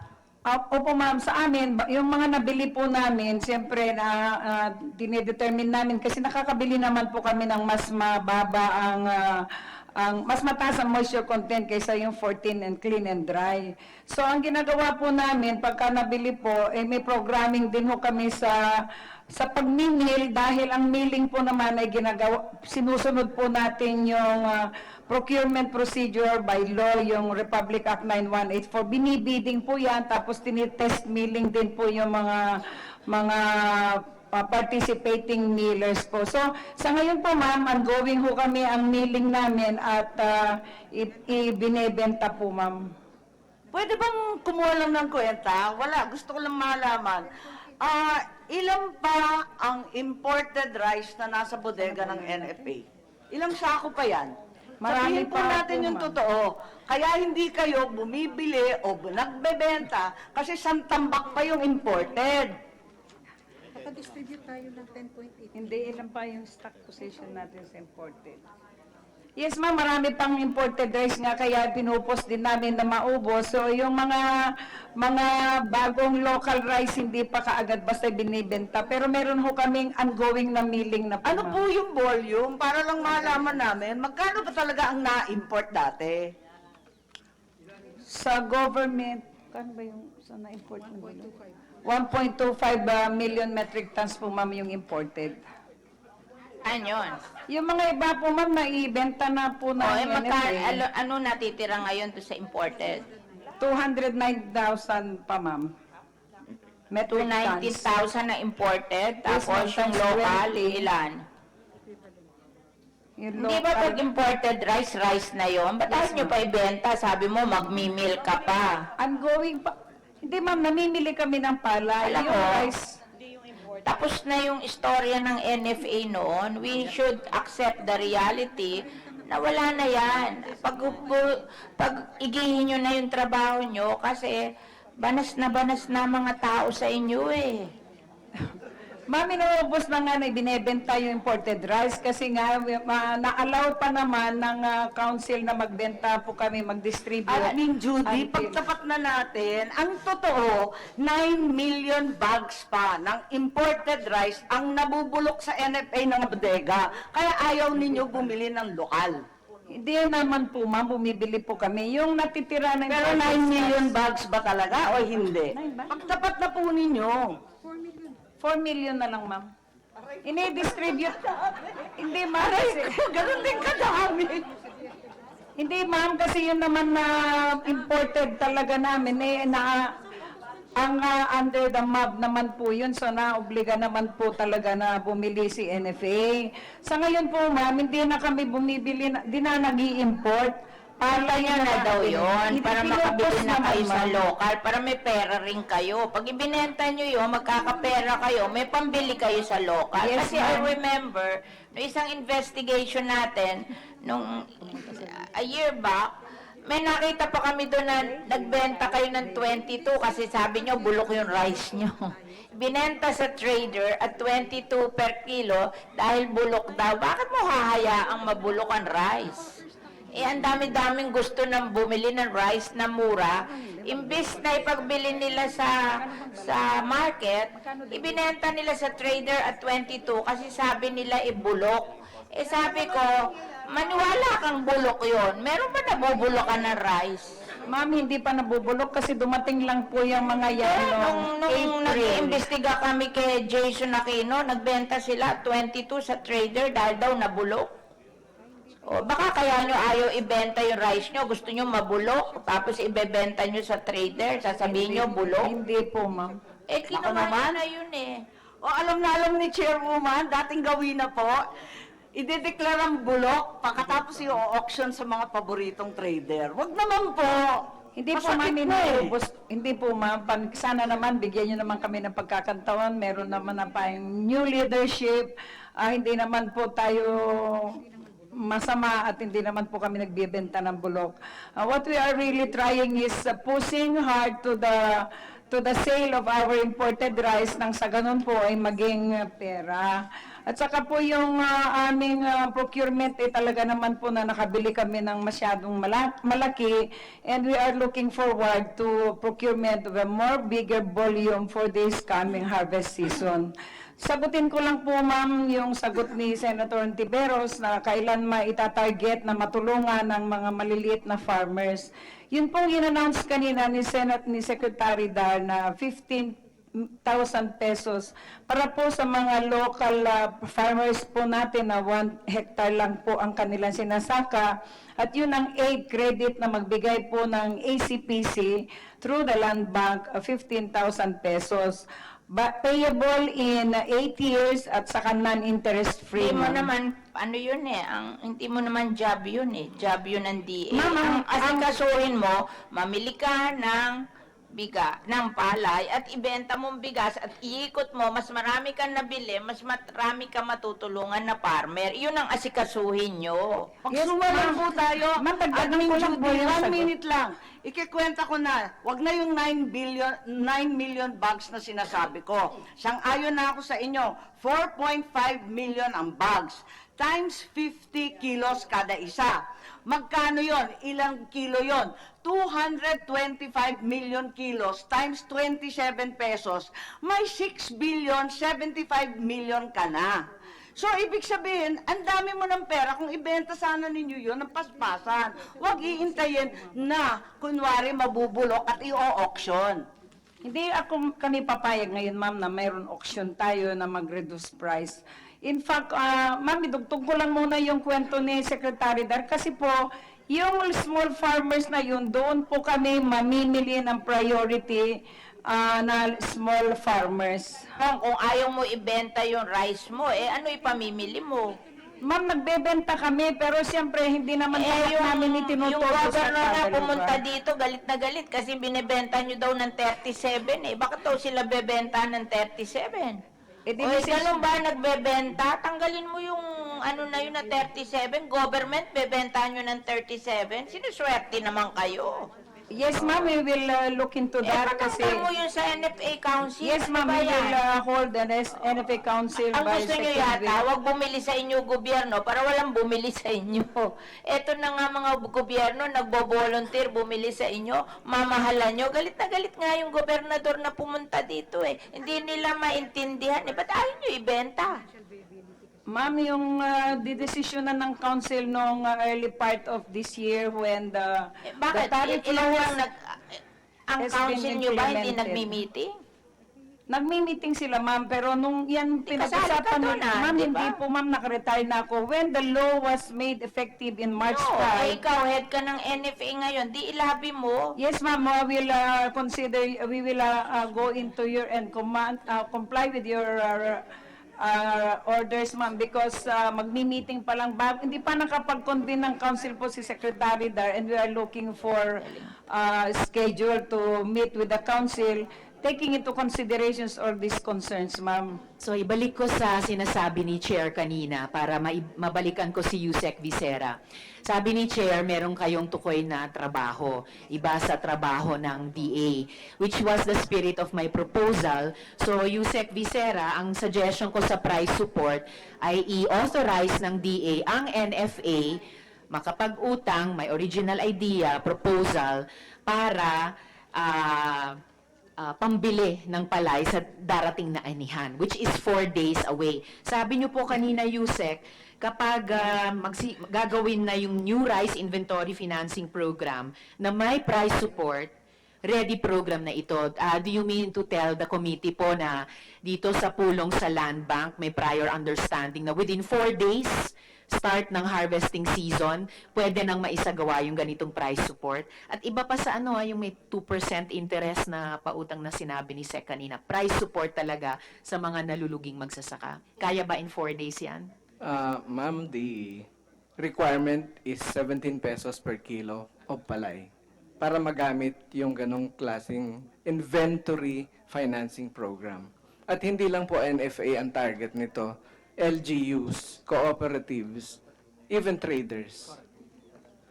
And so can DA harness and coordinate with all of these 3 other stakeholders para makapagsagawa ng ganyang price support program within 4 days? Nagtatanong po ako ng konkretong timetable kasi ilang buwan na rin nilang sinasalo yung hinahanap nating epekto na a better deal for the consumers, kaya lang yung magsasaka ang sumalo ng immediate, they paid the immediate price for that hanggang sa ngayon. Kaya ba in 4 days, by September 1, yung price support component na yan? I believe, ma'am, kasi this is an inventory financing program. Hindi na ho ito kailangan pa ng mga feasibility studies. Basically, it's a profitable business in itself. And per our computation, you buy palay at 17, you sell at 32, maybe. At that level, you get 12% in net returns. So, this is a good program for everybody, not just NFA, including the LGUs. Tama kayo, Yusek. So it's a good program, hindi na kailangan ng mga feasibility studies kasi proven siya. So may mga requirements ba just to set this into motion within 4 days? Sasabihin lang ng i-recommend ng komite, DA will do it, gagawin ng NFA within 4 days, meron ng diretsyong konkretong ayuda sa mga naluluging magsasaka natin. Actually, it's really access to credit requirements. And when you deal with LGUs, you have the cooperatives. They already have this credit track records, even the traders. So, nandiyan na po, ready siya. We will provide. It can be provided by the land bank. And basta ang the main requirement is they purchase from the palay from the farmers at 17. Otherwise, hindi nila ma-access yung ganong klase ng programa. So do you need the committee to recommend it to you or pwede bang motu proprio DA will set that into motion? The chair is saying kayo na ang magsasagawa niyan. We would appreciate support from the Senate. But of course, DA and Land Bank can already Land Bank can already adopt a similar that policy or that program. Well, I we would have be- always yes. been supportive of any program of DA. Kaya kung kailangan nyo yung, we will make the letter na giving support to that. Ako kasi, gusto ko may alternative buyer other than NFA. Para pag hindi reliable ang NFA, meron pa tayong alternative. We have the local government, we have the cooperative, any private person na will buy rice from the farmer, okay lang yun para hindi na-spoil ng NFA. Kasi So, Madam akala Chair- nila sila lang eh. Oh.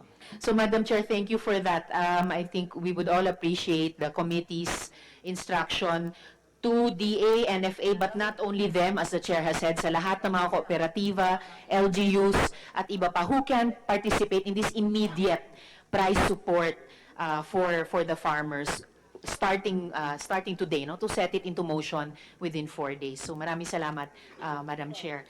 Ma'am Chairman. Ma'am Chair, may I have the floor? From the farmer sector po. Okay. From the Yes. National Confederation of Irrigator Station, isa po akong Okay. magsasaka. Yung tinatanong po nyo kay Sir, yung 17 pesos support price, ito po ba ay sariwa o dry? Dry.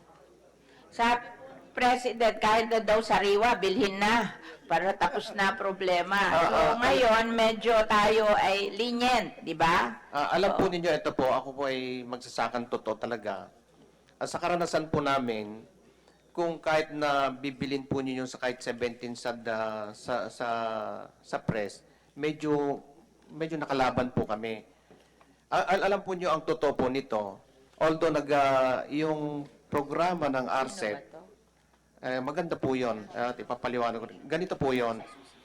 Pagdating po ng anihan, nag-start na po ang anihan, lalo this coming September. Ang anihan po simultaneous. Kasi po kami yung nagpapatakbo ng tubig. Pag pag nagpatanim po tayo, sabay-sabay po yan. Ngayon, pag umani, dahil sa makabagong mechanization na yan, yung rice combine harvester, nagsasabay-sabay po yan. Within 24 hours, pag hindi po naibenta yung palay, umiinit, tutubo po yan. Dito po kami napagsasamantalahan ng mga local traders. So, ang suggestion po, Madam Chair, napakaganda po yung programa ninyo para lalo po ninyo kaming matulungan. Ang suggestion nga namin, lagyan po nyo ng dryer yung NFA at bigyan nyo ng tamang perang pambili sa amin, makakakumpit. Tire naman sila eh. Pero ang NFA po yata hindi namimili po ba o Kaya nga namimili? binibigyan na natin ng option ang mga others na mamili, local government. Siguro mas mahal ng local government yung mga farmer nila than pagmamahal ng NFA sa mga farmer. Alam naman natin yun eh. Diba? Kasi ako, umiikot ako sa buong Pilipinas, tinatanong ko, binilan ba kayo ng NFA? Hindi po, kasi sabi, high moisture content. Kaya ako po, pinagbili ko sa trader. Ano yan Hindi ako namimili, nagtatanong lang ako, Mindoro Occidental. Talaga tinanong ko kasi inatenan ko yung farmers Kaya nga ginagawa na natin to para bigyan natin ng alternative ang NFA kasi sila lang eh. And nagkukulang sila ng pagmamahal sa ating farmer eh. Kaya naghahanap tayo ng ibang magmamahal sa ating farmer. Kaya kinukumbinsi na namin yung mga LGU na bibigyan na lang sila ng puhunan, sila na mamili. Kasi yung mga LGU siguro nagpapaboto sila. So gusto rin naman nilang makatulong para iboto sila pagdating ng eleksyon. Yung NFA kasi hindi nagpapaboto to eh. Kaya wala tong pakialam kung magalit lahat ng tao dito eh. Di ba? Oh. So, ma'am, kung... Hindi, ako. Nung ako'y kumandidatong senador, sinisiraan ako niya ng NFA eh.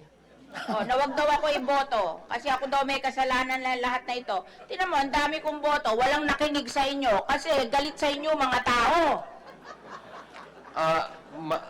Ma'am Chair, Hindi, totoo kayo na lang po yung Totoo inaasahan naming mga magsasaka. Ganito po yon. Sa lahat ng farmers organization, i-cluster po natin, ipagpatayo nyo po kami ng gilingan, pagpatayo nyo kami ng dryer, bigyan nyo ng puhunan yung mga farmers organization na may kukontrol na COA. Uunlad po kami. Rice Mechanization, nanood na kami eh. Kasi yung ating harvester, kailangan i-dry after 24 hours. Yes. Kaya pagbigay sa inyo ng harvester, kasama dryer. Hindi pwedeng walang dryer. Kaya pagbigay nila, yung set ang ibibigay sa inyo. Harvester and dryer and milling. Para ngayon, kung maliit kayo, pwede na rin kayo mag-mill, makadiretso na kayo sa inyong customer. Hindi na kayo dadaan sa trader. Oo, kung gusto nyo. Kasi, alam mo, ang pag-improve ng buhay natin, nasa atin din eh. Kailangan tulungan natin ang ating sarili. Hindi pwede tayo na bibigyan kayo ng gobyerno, hindi nyo tutulungan ang sarili nyo. Pero, ang usapan namin, dahil yung harvester, pupunta na sa sako eh, pag-harvest, automatic. At kailangan daw i-dryer yon within 24 hours. Kaya, pagbigay sa inyo ng harvester, kasama dryer. Kasi kailangan i-dryer within 24 hours. So, sa PIL po kasi, Madam Chair, nagtambakan na po yung combine harvester. Ang problema po namin talaga yung sa drying facility po namin. Ang ibigay sa inyo, dryer. Kung nagtambakan na yung harvester, di Opo. makakabawas Yes sa budget, di puro dryer ang ibigay. Yes po, correct po Oo. yan. Tapos, Kasi itong ating mechanization, nandito ang PhilMec, inilista yung 967 rice-producing towns. Lahat yan bibigyan nila, ililista na nila sa amin taon-taon kung nabigyan nila yung 967 rice-producing towns. Kayo naman, na mga farmer, pag hindi kayo binigyan, sumulat kayo sa amin. May listahan eh. You are entitled to that. Kailangan mag-report kayo sa amin para sisitahin namin yung PhilMec. Bakit hindi kayo nabigyan? Ang provision nito, lahat kayo, every year, bibigyan kayo ng equipment as you want it. Kung meron kayong harvester, di bibigyan kayo ng dryer. Sabihin nyo. Ma'am Chair, yung requirements po ng PhilMec, okay po yun, napakadali. Kaya po namin trabahoin yun. May isang tambak po yun. Pero ang hindi namin Ano kaya... requirement ng PhilMec? Yung Ano hindi po requirement ng PhilMec? ma'am, yung hindi po namin kaya, ang sinasabi ng DA, pag hindi ka makakuha sa kanila ng kailan magpa-credit daw po kami sa kanila. Ang sinasabi ko naman kasi kami 1.2 million na irrigated. May listahan naman yan. Irrigators, Hindi ba irrigated mga land. cooperative at saka yung legitimate na cooperative, may listahan yan eh. Opo, pero ang inaano po namin, Bakit kayo hindi mai-entitle? Walang ganyang usapan, di ba? Walang Ganito po, gaya po fulfillment, nito, libre to eh. nakaharap po yung aming administrator sa NIA, in fairness po sa NIA, yung NIA po Hindi kasi... kami iba control- NIA. Iba pang istorya yung NIA. Ay, ma'am, We're kasi- talking of PhilMec at kayo, Mechanization. Huwag nyo isama yung NIA. Hindi na po... Another problem yung NIA. Oo. Hindi po, Another hearing pa yung NIA. Oo. Kasi po kami at sa Irrigators Association, halos hindi na po namin makayanan yung sinasabi ng DA na mga requirements.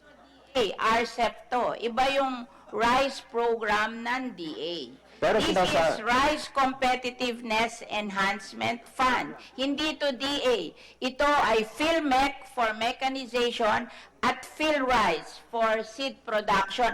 Andyan sila, oh. Pag hindi nila ginawa, kaya nga diniretso ng Senado sa PhilMec at PhilRice, ayaw na nga namin sa DA kasi magulo yung DA eh. Oh, kaya tukoy na tukoy to, pag tong PhilMec na to, hindi niya binigyan yung lahat ng 967 rice-producing town every year, lagot siya sa amin. Pero Pabantayan namin yun. ako ma'am, naging guest speaker nila sa PhilMec, ang sabi nila, pag hindi daw kami accredited ng DA, hindi rin daw kami bibigyan. DA ba mag-a-accredit? Hindi ba co-op yan?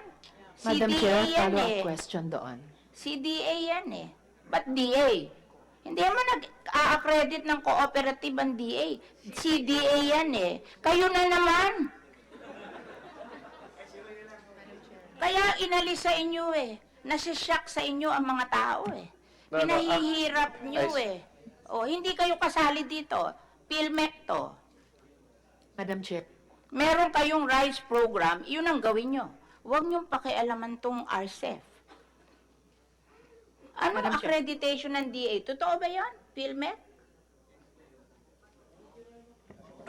With the permission of our secretary, sir, actually, nakasama po dun sa RA 11203 that should be accredited by the Department of Agriculture, ma'am. Walang ganon. Saan na yun? Wala sa law yun. Oh, gumawa na naman kayo ng RRR that will benefit you, IRR, na magbe-benefit sa inyo. Ma'am, nasa Pinahirap nyo na naman. Nasa Madam section Chair. 14. Alin? Kasi ma'am, nakalagay sa section 14, yung beneficiaries ng fund should be RSBSA, nakalagay sa RSBSA and accredited yung cooperatives or organizations ng DA. Nakalagay ba yun? CDA yan eh, hindi man kayo eh.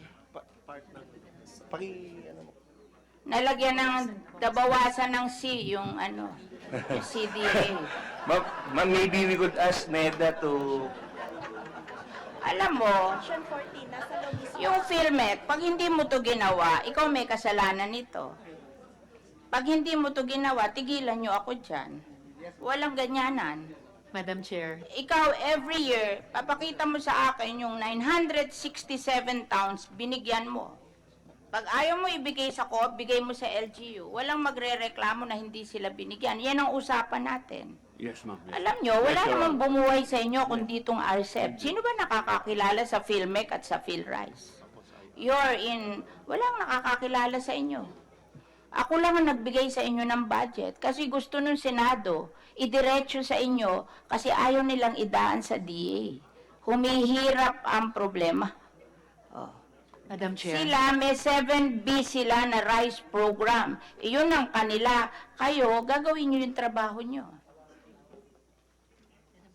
Yes, okay. O, Yes, Madam Chair, Madam dahil na-note nyo nga, nagkaroon ng typo na delete yung C sa CDA, naging DA. Pero kaugnay sa RCEF programs, no? Habang hinahanda yung RCEF programs, maliban nga sa pamimigay ng seeds at mga makina, inaasahan natin na kailangan na mag-federate ang maliliit na magsasaka para sa kailangang scale economies para maka-access sa credit. So anong suporta ang kayang ibigay ng DA, hindi CDA, ng DA, para sa pag-federate o pag-organisa at pagkakaroon ng mga mas siguradong access sa pagpapautang o sa mga makina o serbisyo ng marketing. Saan kaya ito mahahanap ng ating mga magsasaka, itong mga business models na ito? So, capacitating po sa mga farmer organizations, ano pong suporta ng DA doon?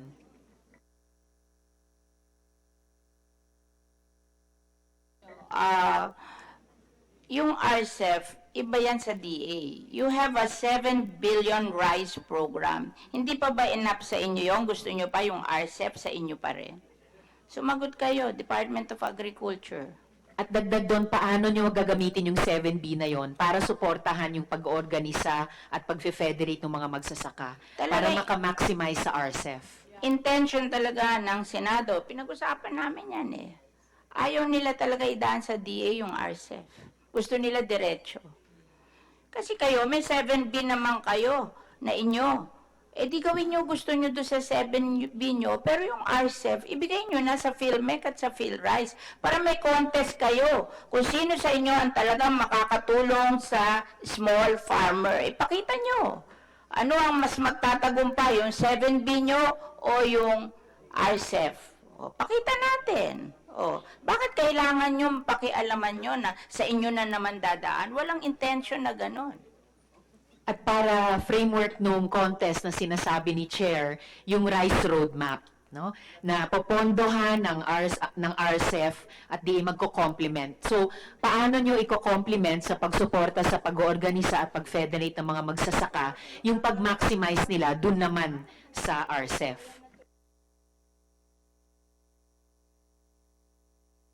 Ma'am, good morning, ma'am. Tama po yun. Doon po sa regular rice program, it is guided by the rice program, which is ito po deliberate naman po natin magmula sa DBM hanggang sa Kongreso at pagdating sa Senado. And it is highly guided by the rice industry roadmap. Yun po ang pinag-uusapan. Now while we also recognize that it will be a good competition between the rice program at saka yung RCEP, at the end of the day, the rice industry roadmap calls for the complementation. Kino-complement po niya yan. Kanya po sa dulo, ang magiging ano po niya will be the collaborative and coordinated. And we fully recognize po yung sinasabi ni Senator na talaga pong merong mga provision at mga guidelines ang RCEP that we will strictly follow, at yung pong rice program naman po isusundan namin dahil pareho po nating ini-oversight po yan at pareho po natin nire-review at ini-evaluate. Pero konkreto po, Yusek Kayanan, paano nyo susuportahan yung pag-oorganisa at yung pag-federate ng mga magsasaka para sa RCEF makamaximize sila sa benepisyo nun sa sektor nila? From the DA, ano yung mga konkretong programa nyo?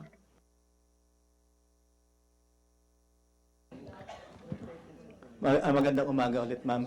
Ma'am, with the new thinking of the our new secretary, the instruction actually is to, hindi ko kasi pwedeng individual farmer ang approach namin. So ngayon, sabi niya, for farmer to be able to increase their income, they have to organize. So yun po instruction sa amin, katatapos lang po ng MANCOM namin na ganun po yung bagong approach namin na they have to organize, farmer have to organize, and then, kasi pag na-organize sila, they can go into value-adding activities. So, yun po yung bagong approach namin ngayon, hindi po individual, kundi as a group. Asek Villacorta, marami pong magsasaka, organisado na. Ang tinatanong ko po, dun sa mga, and they can better speak for themselves, dun sa mga hindi pa organisado, or rather, dun sa mga organisado na, paano susuportahan ng DA, makapag-federate sila, para mas may capacity silang mag-participate sa RF at makinabang sa dapat na benepisyo nun sa sektor nila. May mga, dito sa new thinking, new approach, ano pong mga konkretong programa ang ilalaan ng DA para suportahan yung pag-federate ng mga organisado magsasaka? Maybe we can ask them to submit to you yung program, ha? Yes, Kasi please, baka Madam hindi Chair. sila Thank ready you. ngayon. Magbigay kayo ng submission kay Senator Risa. Oh. Thank you, Chair. Kailan po Okay. pwede yun, Yusek Kayanan? I'm sorry, Asek. Ma'am, within the Yusek. week po, isasubmit po namin. Maraming salamat Napalo po. po dun sa rice industry roadmap, ma'am. Thank you, Madam Chair. Madam Chair. We, as Congressman Estrella of the Abono Party List. Maraming salamat po, Madam Chair. Ako po ay nagpapasalamat at naanyayahan nyo kami na dumalo dito sa Committee on Agriculture dito sa Senate. At binabati ko lahat ng ating mga membro ng committee at lahat po ng ating mga resource speakers. Kanina po, pinapakinggan ko lahat po ng diskusyon natin at yun pinakamahirap lahat ng gusto kong sabihin nasabi na kanina. Ngunit gusto ko lang samantalahin itong pagkakataon na ito. Naririto lahat ng mga yung mga key players, ika nga, at I am happy to see former Secretary Montemayor over there, ang aking kababayan, at lahat ng mga kasamahan dito, no? Unang-una po, yung imbitasyon sa akin, ang sinasabi, in aid of legislation, kung anong impact nitong rice tariffication. Sa tingin ko, hindi pa natin mararamdaman lahat ng impact niyan sa panahon na ito. Napakaaga pa dahil na-approve ito, it took effect March, pagkatapos wala pang masyadong nangyayari. Ngunit sa akin, sa tingin ko, wag muna nating galawin ito. At palagay ko napakahusay na batas nito kung talagang we will implement it effectively, no? Kaya lang, meron hong parallel movement dito aside from this, no?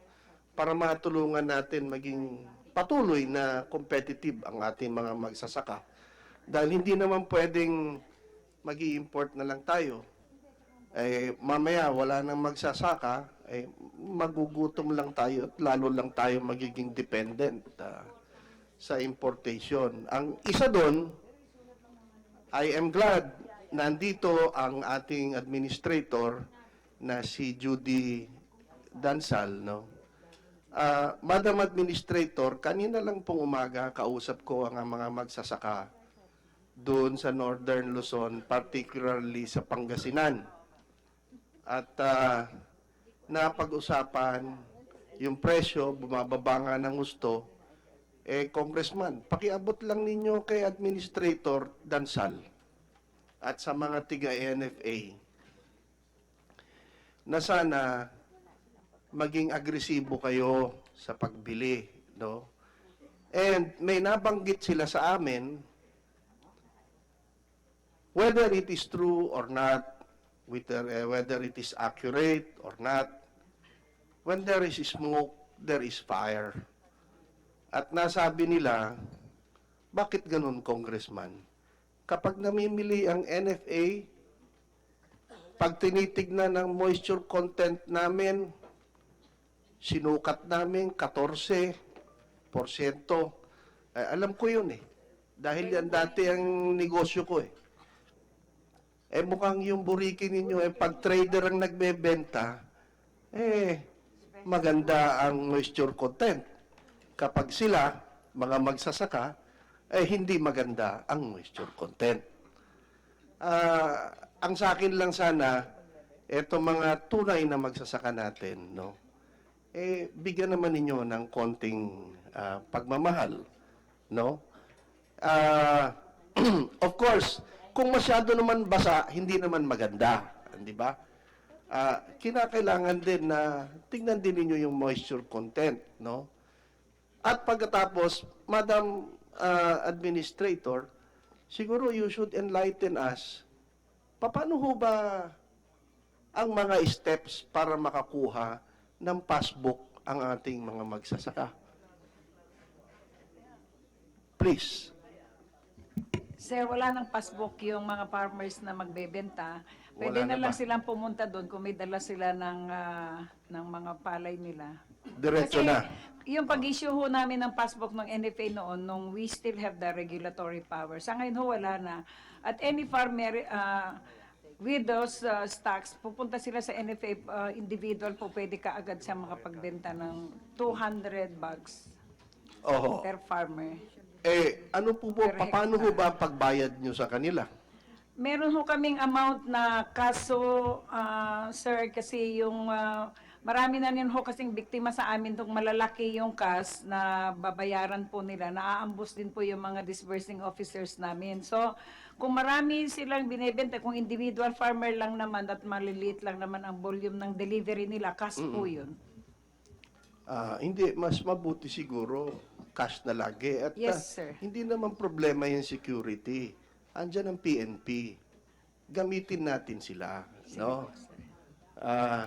Well, meron akong narinig, baka PNP daw ang mang-hold up. Ngunit, when it comes to security, you can come up with you can hire your own security people. Pero mas maganda kung cash. At ito ho, na narinig ko lang na hindi yata sila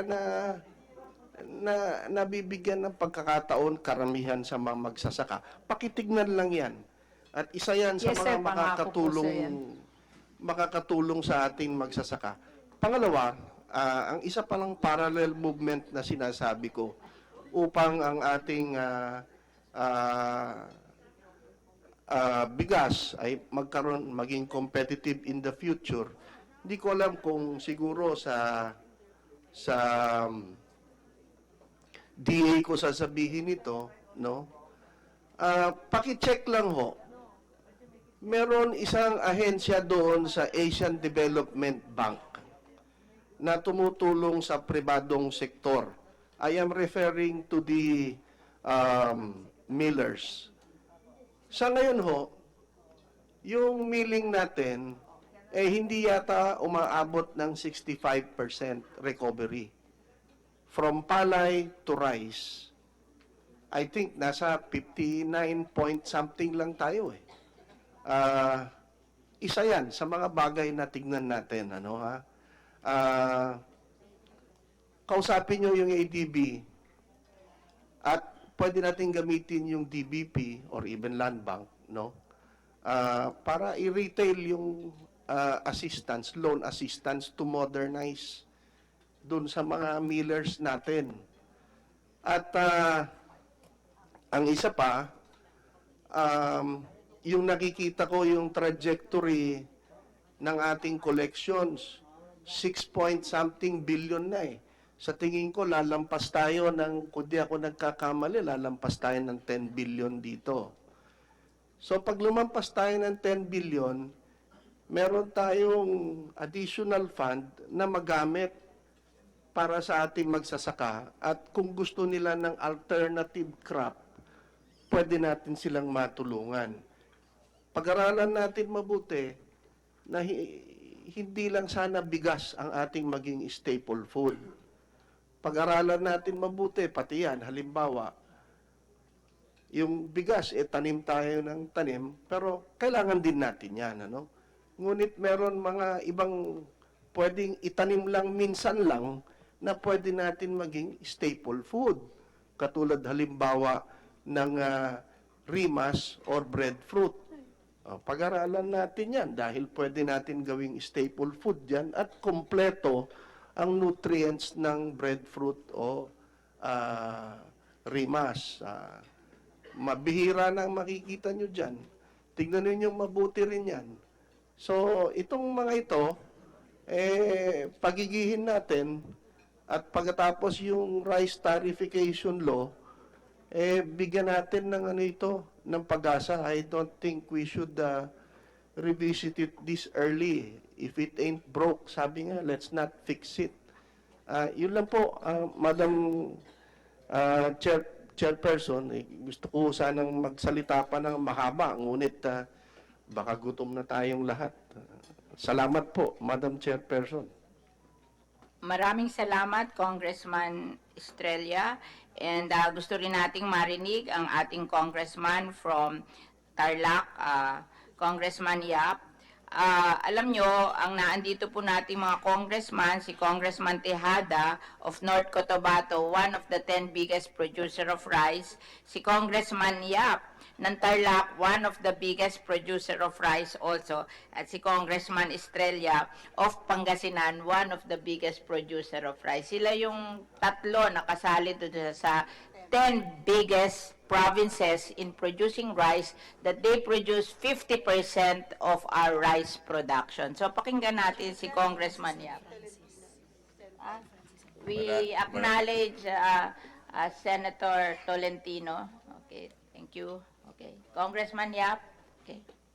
Good morning po, Madam Senator. Thank you very much for the privilege of making us speak here. Naniniwala po ako personally doon sa pag-embrace natin sa tariffication at lumaban sa open market. And yung tanging solusyon is to lower the production cost as you have espoused. Ito yung matagal na natin minimiti at gusto natin maabot through interventions na makukuha natin sa mga taripa. Ang kulang lamang palagay ko ay yung nabanggit nating mga nangyayari na baka sumobra yung importation, hindi nasusolusyonan yung power ng distribution ng karamihan at ito ay nasa sa kamay ng iilan, no? Perhaps kung meron nga kartel, lalo pa silang titibay ng open market because ang lengguwahe ay kapitalismo. Total ay, Madam Chair, nasabi niyo ang salitang banas na kayo sa NFA. Ang magbubuo lamang siguro ng isang salita is we have failed because of the policy of support price is not enough. Largely because kulang yung percentage na na-address nila. Kaya aabot at aabot pa rin na may maririnig tayo na ibang lugar, 10 piso, 7 piso na lamang ang benta, mas mataas pa ang presyo ng darak. Ang aking pwedeng i-suggest, possibly na i-adapt, ito ay siguro hindi tatanggapin ng marami sa umpisa, pero magandang i-debate, is that mag-legislate na tayo ng price floor for palay. We are not, floor price. And the difference between the two is that the support price seeks to play in the open market. Yung floor price is used by all governments, popularly sa minimum wage. Bakit tayo naglalagay ng minimum wage? Kasi kawawa yung mga maliliit. Pero hindi ibig sabihin nun, mababa ang sweldo ng lahat. Ginagamit din ito sa ibang bansa noon upang i-legislate ang floor price sa alcohol. Dahil dumating ang mga punto ng panahon na yun sa Europa, masyadong mababa ang alcohol, ayaw ng gobyerno uminom lahat ng tao ng alcohol, kaya tinaas niya. Ay, nilagyan niya ng presyo mataas. Ngunit, sa mga panahon ngayon, ginagamit natin, naglalagay na tayong excise tax para magamit natin ng pondo, similar to a tariff. Pero karanihan din ng ibang bansa gumagamit ng price floor sa agricultural commodities. Bakit hindi natin bukas ang debate tungkol dito at pag-usapan? Ang aking suggestion lamang ay hindi mataas. Sapagkat narinig ko na sinuggest nyo ang cooperatives at LGUs pumasok dito. Ngunit delikado pag pumasok sila doon sa floor support price na sistema sapagkat malulugi sila tulad ng pagkalugi ng NFA. Dapat siguro kung ano ang target price natin o inaral natin magpasa ng tariffication at 32 pesos para hindi inflationary, dapat 16 pesos maglagay tayo ng floor price. Siguro ko kontra ang mga private sector para bumili dito. Pero hindi na mangyayari at magkakaroon ng insentibo ang mga farmers maging competitive at lower prices, lalo na sa mga subsidy yung ibibigay natin sapagkat kikita na sila lalo. Naniniwala rin naman ako na hindi naman dapat na yung ibang mga kababayan natin nakakabili ng 17 pesos ang NFA, pero 80% hindi pa rin nakakabili. Sapagkat wala naman ho silang sistema. Pag sinabi natin, ito yung binanggit ni Secretary, una, nag-umpisa siya sa buod na implementation and positive thinking. Maganda po yan, implementation, sapagkat nakita ko kulang pa rin at kinakailangan ng tulong ng legislation sapagkat sometimes we have to micromanage kung ano ang ginagawa sa mga definitive programs. Even do sa IRR, umaabot yata na medyo nalilihis tayo do sa mga direksyong gusto nating ipasa. Ang sabi niya, meron akong 3 solusyon na pag pinagsama-sama, hopefully will address the problem. And that is, 1, a 30-day buffer stock to 90 days. So basically, we're going to purchase 1/4 of the entire production locally na pwedeng labanan ng ating mga importers na ang bili nila supposedly is less than 20 pesos landed. Diba? So, lugi na naman ang NFA at gobyerno. Sino magpapasa nito? In a floor price, walang gobyerno malulugi. Second, sabi niya 17 pesos. Although this is a 2014 price, ay gaano kalaki nga? Meron bang sapat na bodega para magawa ito? May sapat bang makinarya para magawa ito immediately? Whereas a floor price addresses immediately to protect so much low price. Kahit na 15 pesos, pwede rin natin i-target as long as hindi na nangyayari yung lower than production cost sa ngayon. But my suggestion, Madam Chair, is not to put a floor price na hindi bumababa. If our target is 10 years, or 5 years, kaya na natin magawa, maabot yung ating sinasabing maibaba ang production cost, then we can do a yearly 50 centavo or 1 peso decrease in the floor price. Lastly, on top of the 17 farmer subsidy, which is yung ating programa together with the DA budgets of rice program, 7 billion, 10 billion, and then, meron siyang hinedge, another component, over-speculation. This is something na hindi natin mako-contain until we put in something like a price floor policy at this day and age. So, Madam Chair, this is simply opening a door of discussion. I am not saying that this is correct. In fact, the computations, pwede naman pag-usapan at makita. Pero, ang gusto ko lang ipunto, for decades, ang support price, panay reklamo ang farmers. Meron mga nababahagingan na maswerte. Yung may passbook, yung malakas. At the end of the day, naririnig na natin, negosyante na ang binibilan ng NFA. Kung totoo man ito, talagang hindi natin matatapos marinig ang reklamo ng ating mga totoong mga magsasaka sapagkat sila po ay maliliit. Talagang either ito ang floor price or itaas natin ang taripa talaga sa totoong labanan, which is 100%, di ba? Doon sa kwenta kung magkano ang pagkakabili. Pero siguro malabo yun sapagkat signatory tayo sa ASEAN Convention. Ang isa pang solusyon would be, sa aking pananaw, ay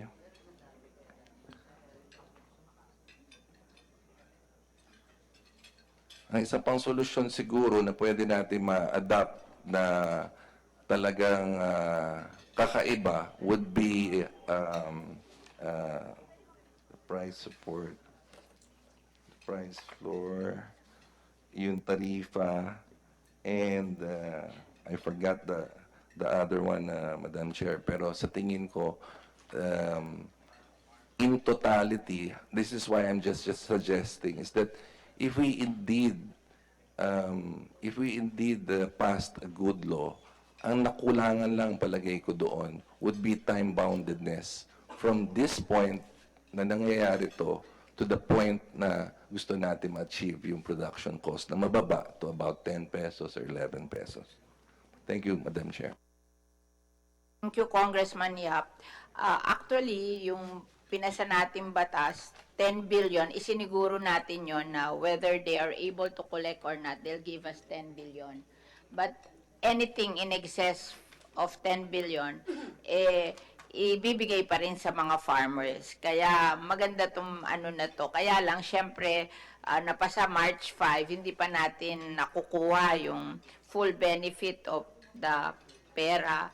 And at the same time, minsan yung implementation natin masyadong mabagal. Kaya nga tayo naghihiring ngayon to improve the implementation of the Price Competitiveness Enhancement Fund. Siguro yung mga suggestion mo, you can put into writing and maybe we can make a bill. Baka sakali mapasa natin yon, di ba? Kasi talaga yung price control, iniasa natin yan sa DTI, di ba? Sila yung price control natin. Nasaan ba yung DTI? Nasaan ang DTI? Oh. I remember during that time, na yung the last administration, yung kanilang DTI na price control, every day, nasa palengke, at talagang nagbabantay sa presyo ng bigas. In fact, nung nagkakagulo ng 2018, panay ang tawag ko kay Secretary Lopez, that is one of your obligation to the people. Nabantayan yun ang presyo ng bigas. Parang nakalimutan ng DTI kasi last administration, ang lakas-lakas ng DTI sa pagbabantay ng presyo ng pag masyado nagmamahal sa market, talagang kinokontrol nila.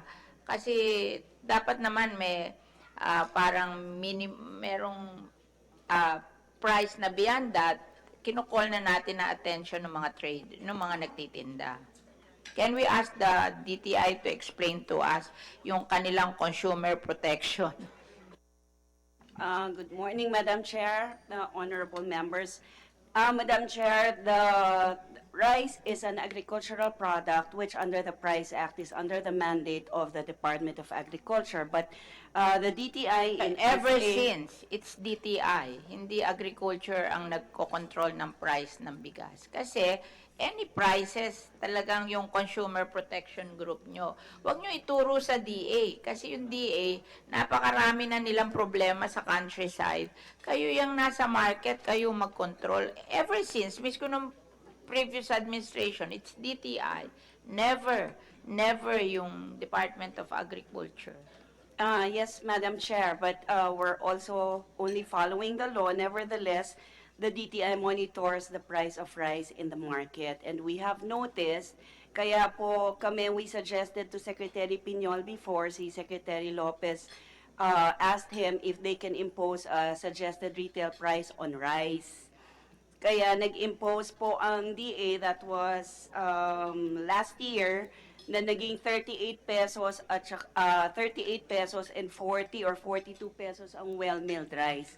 And we implemented that, the DA implemented that, we continued to monitor in the market. But now, we notice, Madam Chair, because we cannot do anything on the part of DTI, wala naman po kaming magagawa sa traders ng bigas, we notice that the price of rice has stopped going down at 40 pesos for well-milled, imported, and local.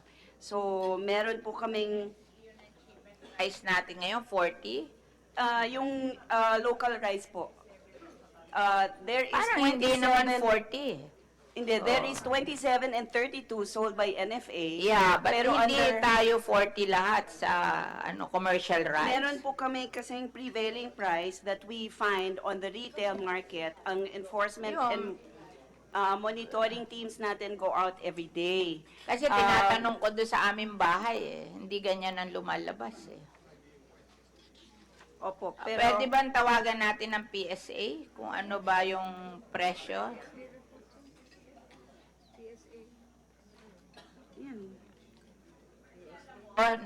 Nung nagbabantay noon ng DTI, lawyer, ang tapang.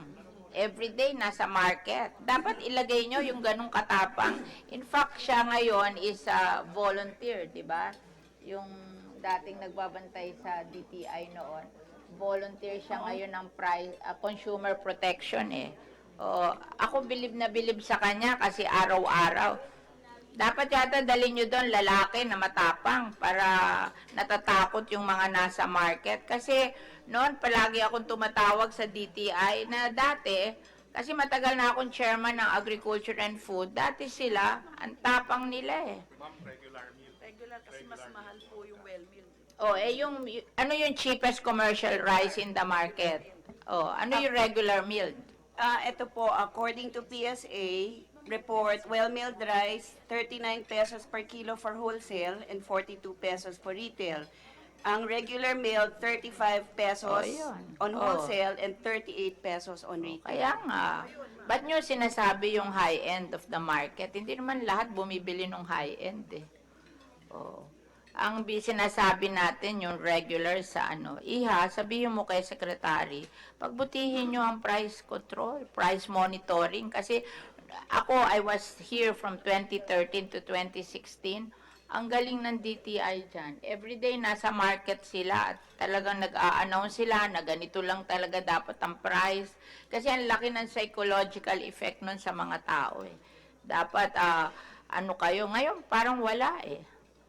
Sige po, Madam Chair. Puro with kayo the mentor Secretary me ngayon, Lopez. di ba? Pero Madam Chair, we go out also on wet Katakot-takot markets. ang advertisement nyo ng mentor me. Every day, one full page, di ba? Ang kailangan naman ng mahihirap na mga tao, yung price control, di ba?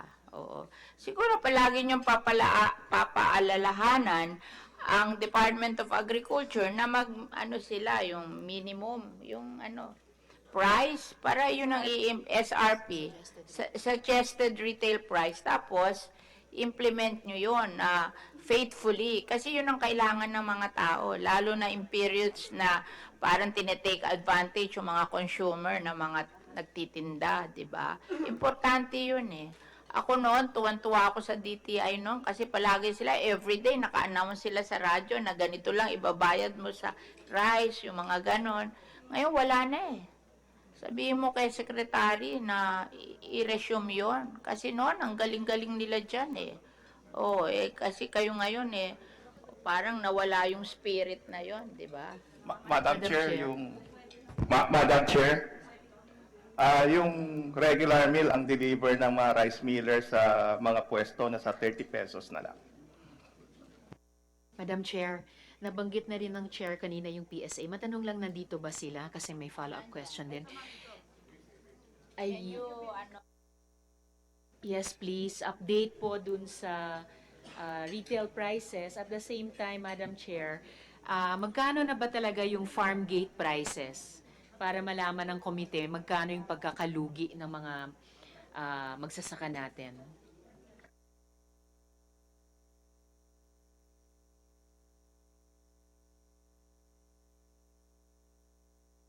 Sabi po nila sa DA, magki-coordinate kayo sa DTI, importante talaga yung SRP.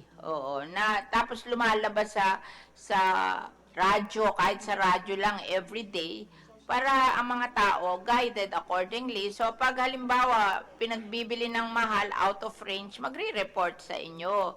Importante yun eh, palagi ko sinasabi. Medyo hindi yata type ng DTI ngayon yung ganun eh. Madam Chair, Can recognize. Ma'am, last statement. Kung sinabi na po nila na 34 pesos ang floor price ng rice ngayon, then that means 17 dapat ang floor price o average purchase price ng palay. Diba? Pero hindi nangyayari overall. So ito yung sinasabi ko, different yung floor price ng rice sa palay. Maraming salamat po for the discussion. Madam Chair.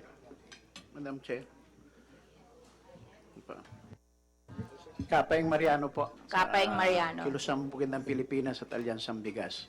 With Mr. Ignacio Ortiz mula po sa Alyansa na Magbubukid sa Gitnang Luzon, may Ecija, at Casinaida Soriano mula sa Amihan, ng Pambansang Federasyon ng Kababayang Magbubukid. Nais ko lang pong makibahagi sa ating pagdinig at diskusyon. Magbigay na rin ng ilang kagyat na konkretong panukala. Ano po. Maganda po yung makapagtakda tayo ng floor price sa presyo ng palay. Kami po sa Bantay Bigas, inaaral nga namin, baka kahit resolution of both houses lamang po ng Congress na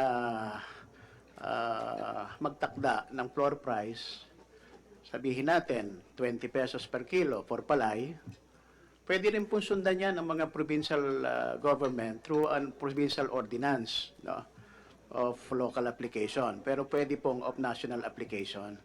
Mahalaga pong may floor price kung saan merong profit margin naman. Meron namang margin of net profit yung ating mga magkasaka. Sa pinakahuli pong data, dito po ang PSA, ang sinabi nila sa first 6 months or first half ng 2019, bumagsak ang palay production natin by 5.8%. At bumagsak ang farm gate price ng palay by 25.87 or 86%. So, ang presyo po ng palay ngayon, halimbawa po sa Nueva Ecija, nagsasampung piso po kada kilo o meron pa pong 8. Siyempre po, hindi po yung tuyo, no? Hindi po yung tuyo dahil marami po kalakhan karamihan sa ating mga magkasaka nagtatanim ng palay, wala naman pong sariling drying facilities. Ito po, nasa bungad pa lang tayo ng pag-aani, ganun na po ang presyo. Paano po kaya, magkano na lang kaya magiging presyo pag sa kasagsagan na ng pag-aani? Itong last half ng September o kaya naman pasok ng buwan ng Oktubre. Ano po? Mainam po na may ganong floor price. Kasi po naman, yung mga pribadong palay buyers, traders, wala naman pong ceiling price eh. So, deregulated. Kaya, ayun nga lang, ang DTI, kailangan ding may intervention, yung sinasabi nilang setting the suggested retail price. Ano po? Pero tama po yung sabi ni Honorable Representative Vic Yap ng Tarlac, kailangan may intervention po tayo sa production side. Meaning, might reduce yung production cost to produce 1 kilo of palay. Ngayon po, sabi din ng PSA, ang cost of production natin to produce 1 kilo of palay, mga 12 pesos and 72 centavos. Kung mapapababa natin yan sa 10 pesos per kilo ang cost of production, o mabuti kung umabot doon sa 6 o 8 ng Vietnam at saka ng Thailand, doon po may competitive yung magiging cost of production natin. Ibig sabihin, yung ibababa sa cost of production natin to produce 1 kilo of palay ay papatong doon sa net profit ng ating mga magsasaka. Ano po? Kahit yung presyo ng bigas sa merkado ay nasa abot kayang antas o level. Ngayon po, isa pa pong punto, Madam Chair, honorable members of the Senate and the House of Representatives at mga kapwa, mga resource person ngayong umaga, paano naman palalakasin yung palay procurement ng NFA ngayon sa harap ng napakababang presyo ng palay? Kami po ay may konkretong proposal. Ano po? I-augment yung procurement fund ng NFA over and above the 7 billion pesos. Pero 7 billion pesos talagang tiyakin po na ipamimili ng palay sa ating mga magsasaka. Hindi ipambabayad utang. Ano po? Sa land bank halimbawa. Ang pagkakaalam ko po, ang binabayaran ng NFA sa land bank sa interest payment ng utang nila, 5 billion per year. Pwede po yung 5 billion na yon, i-defer muna yung payment ng NFA sa land bank at idagdag natin dun sa palay procurement fund ng NFA. Yun po yung isa pa. Yun naman pong tingnan din po natin, yung po kasing land bank, nagre-remit po ng dividends yan sa Treasury. 50% of the annual net income of the land bank, nire-remit po sa Treasury. Halimbawa, 16 billion pesos.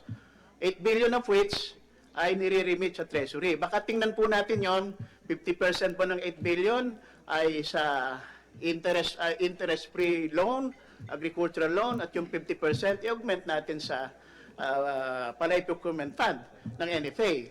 Isa pa po, tingnan natin kung merong natira dun sa appropriated na pambayad ng interest payment ng utang na ating bansa sa 2018 o dito sa 2019. Pwede rin po natin idagdag yon. Pwedeng kasama doon yung farm inputs support program for a subsidized farm inputs. So, yun po yung mga ilang proposal. Kasi po ang epekto po nito ay, may 10 billion pesos at kulang pa po talaga yan kung yung pangangailangan ng ating sektor ng agrikultura na dapat nga sana ay hindi na itali o na kondisyon sa passage ng rice tariffication law.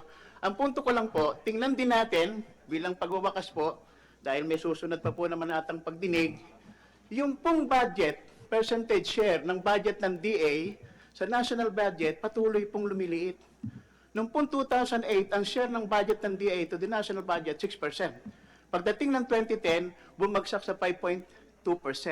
Pababa na po yan hanggang 2016, 2017, 2018, naglalaro po ng 1.6 to 1.8% na lang. Sa 2019 po, ang share ng budget ng DA, ito po yung yung DA proper, budget ng DA, nasa 1.49%. Kung i-round up natin, 1.5%. Sa proposed budget ng DA, sa 2020, ang share pa na lang po ng budget ng DA ay mga 1.1%. Idagdag natin yung budget ng mga APMA implementing agencies, 43.7 billion sa DA, magiging 92.7 billion. Yung po 2.2% lang ng 4.1 trillion pesos. Noong 2017, ang gross value o total value of agricultural production, sinasabi, 964 billion pesos. Bakit naman ang ibinabalik natin sa sektor ng agrikultura ay mga 10% lang? Baka pwedeng 20% o 30% ay madoble o matriple yung budget ng Department of Agriculture at iba pang mga related programs and projects ng agriculture sector po natin. So sa tingin ko po, dahil may immediacy urgency, yung paano po harapin, tutulungan yung mga magsasaka natin sa bagsak na presyo ng palay. Alam po niyo, pag bumagsak ang presyo ng bigas sa palengke, lahat po makikinabang. Totoo po yung sabi ng Madam Chair, ang magsasaka rin po ay nagiging consumers. Ano po? Pero pag bumagsak po yung presyo ng palay, hindi lang po yung magsasaka nagtatanim ng palay tatamaan. Kung hindi yung buong food production natin at yung buong ekonomiya po natin na nakabase sa kanayunan. Alam po naman natin na magsasaka natin na nanatiling the single biggest productive forces sa ating bansa na nasa kanayunan. Kaya pag pinalaki natin ang kita nila, ibig sabihin, lalaki tataas ang purchasing power nila. Ibig pong sabihin, nalilikha natin ang malakas na palengke na nakabase sa kanayunan. For now, Madam Chair, honorable members of the Senate and the House of Representatives at mga resource persons, yun lamang po muna at magandang hapon po sa inyo at malusog pong araw dahil ito po yung usapin ng seguridad sa pagkain sa bawat mamamayang Pilipino. Tama po na i-revisit natin, tingnan na natin itong implementasyon nitong rice tariffication law dahil po may isa pong mamimili, Madam Chair, honorable members of the Senate and the House of Representatives at sa ating mga kasamang resource person dito. Nagkaroon po kami ng forum sa Nueva Ecija. Tinanong po natin, bakit naman ang po nakaraang anihan, bakit po ba 15 pesos lang at 16 pesos ang bilhin nyo ng 1 kilo ng palay sa mga magsasaka natin? Alam po na ang sagot nila? Kasi po 30 pesos, 32 pesos per kilo ang landed cost na imported rice with 35% tariff. At dinidivide namin by 2. Pag dinivide by 2 nga naman, 15 pesos and 16 pesos, so hindi na raw po sila makakabili ng lampas paron. Hindi po ang pinagbabatayan nila yung presyo ng imported rice sa lokal nating pamilihan, kundi yung presyo ng imported rice, landed cost with 35% tariff. So ganun po, hindi naman natin sila mapupwersang mamili at mainam po na may magaganyang konkretong panukala. Thank you po, Madam Chair, at maraming po salamat. Aming salamat po. Talaga naman yung binibigay nating 7 billion budget sa NFA, hindi po yung pambayad ng utang. Yun talaga ay pambili ng bigas, ng palay. Wala pong instruction na ipambayad ng utang. Sila lang po ang gusto nila ipambayad ng utang kasi ayaw nilang mamili sa farmer. Kaya malaki nilang pagkakamali talaga. Wala po. Kasi pinag-uusapan na po namin yan na hindi na baling hindi mabayaran ng utang. Kasi pag halimbawa, isinara na yung NFA, yung assets niyan, pambayad na yun ng utang. Kaya hindi na nila pinagbabalakan na mag-raise pa ng pera para pambayad ng utang. Yung assets nila na mga lupa at mga warehouse, equivalent na yun sa utang nila. Kaya tama-tama yun. At talaga yung binibigay sa kanilang budget, pambili ng palay yon sa mga farmer. It was not meant para pambayad ng utang. Huwag nating isipin yung utang kasi yung utang nila sa gobyerno din, di naman sila sinisingil eh. Thank you po, Madam Chair. Binigyan din ko lamang po yun. Bilang paalala sa National Food Authority. Tapos, yung po sinasabi nyo na cost of palay, hindi tayo competitive. Alam nyo, ang cost of palay sa atin, 12 plus. Sa Vietnam, it's 6 plus. So, may difference na 6 pesos. Yung 340 po noon, labor. 460 po ang labor sa Pilipinas, 120 sa Vietnam. So, that is mechanization. Sinabi po ng expert na pag tayo naka-mechanize, yung labor cost natin ay bababa ng piso. Kaya pag nag-succeed po yung mechanization natin ng PhilMec, yung cost ng palay po natin bababa sa 9. Pag 9 na po yon, tapos 6 ang Vietnam at nag-35% tariff, tayo po ay competitive na. Kaya yun po ang talagang minamadali namin na ma-mechanize ang ating pagpuproduce ng bigas para bumaba yung cost natin to 9 para maging competitive na tayo sa Vietnam. Pag nagkaganon, hindi tayo parang takot na takot palagi, natatalunin tayo ng Vietnam. Kayang-kaya yun eh. Kaya lang, bibigyan natin ng oras na ma-implement yung ating Rice Competitiveness Enhancement Fund. Yan pong Rice Competitiveness Enhancement Fund, i-review po yan after 3 years. Kung may something wrong with it, mag-a-amend tayo pag hindi tayo naging successful. At after 6 years, kung successful naman tayo, pinangangako ko sa inyo, aalis na po ako sa Senado after 6 years. Bago ako umalis, i-extend ko po yung Rice Competitiveness Enhancement Fund para ituloy yung programa kung successful tayo. But sa akin pong experience, ang success ng any program will depend also upon the people. Kahit na ano gawin ng gobyerno, pag hindi nag-cooperate at nag-cooperate ang mga tao at nagsipag at tiyaga ang mga tao, wala ring mangyayari. Kasi ako po, marami na ako na-build na livelihood projects. Talagang mga nag-succeed po, yung gusto talaga nilang itaas ang kanilang buhay. Pag tayo, hindi natin gustong itaas ang buhay natin, mahihirapan tayo. Mangyayari lang, magpipintasan tayo na magpipintasan until walang nangyari sa atin. Ako po, optimistic na ma-implement lang natin yung mechanization at saka yung maging inbred seed producer ang ating rice farmer na hindi na sila bibili ng seed, gagawin nila yung inbred seed. Sigurado tayong competitive na tayo to anybody. Kaya kailangan pagtiyagaan lang natin to na pagtulong-tulungan na maging magkasama-sama tayo na i-implement natin to ng madali. Kasi yung nga sinasabi ko sa DA, pag pinahirap nyo yung implementation, katulad nung sinasabi ng mga irrigators na ang dami-daming paperwork, talagang binigay na tong perang to para ipamigay na sa farmer to eh.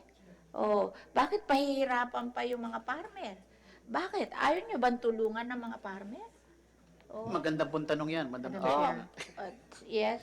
Madam Chair, balikan ko sandali yung PSA na ni-recognize nyo kanina para lang follow up, magkano ba na nga ba ang farm gate prices para ma-compute natin yung pagkalugi ng mga magsasaka? Pwede nyo bang i-confirm at bigyan ng absolute numbers yung sinabi ni Kapaeng kanina na yung farm gate prices ay bumagsak by 25%?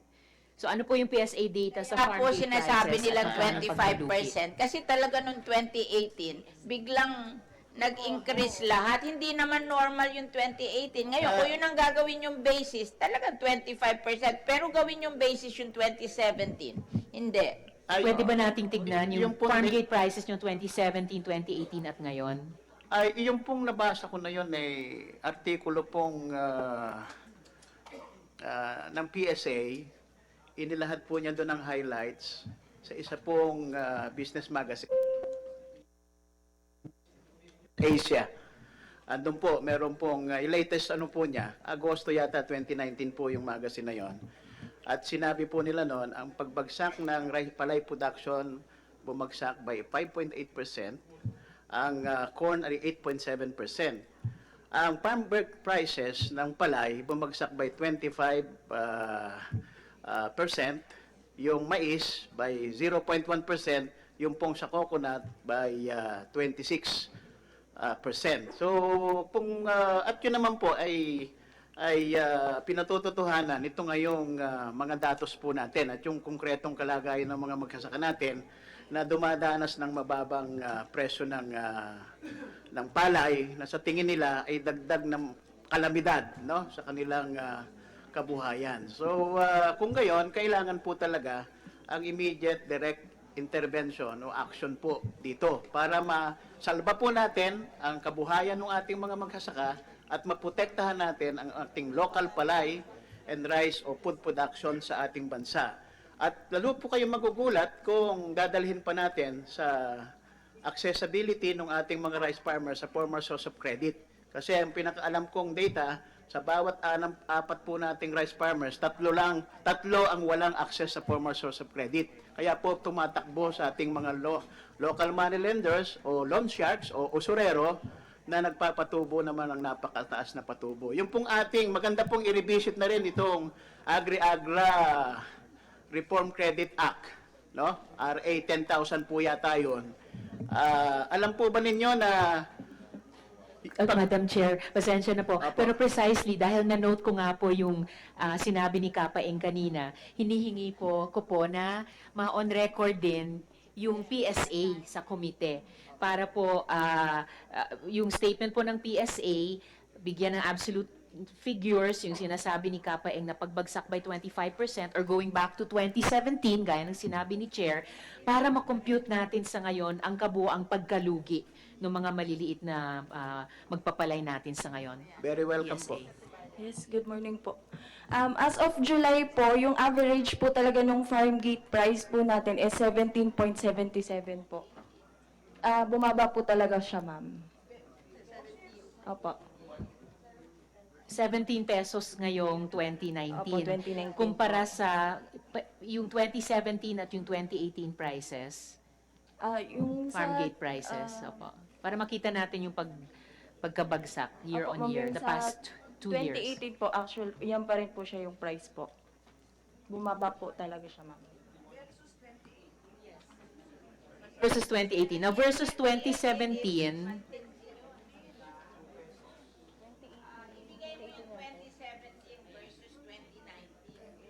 ayun po, June Yung pong June first half of 2017, 19 2019. pesos. As of July 2017 po, yung average po is 18.65. As of July 2017.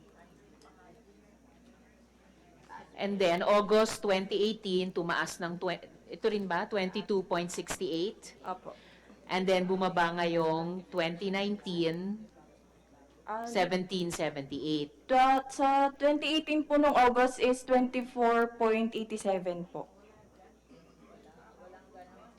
August po. As of August. Pakiulit lang po, in sequence, nalilito lang ako. 2017, 19 pesos. Tama po ba? 2017 po, 18.65. As of 18.65. July. Opo. 2018, Tapos 2018 po, as of July is 23.03. and ngayong 2019, Ngayon pong 2019, as of July. Ngayon pong July, 17.72. 17 point? 72. 77. 77. So, ano ba yan? Bumagsak ng, in absolute numbers lang, bumagsak ng more than 25% yata, ano? More than 25%.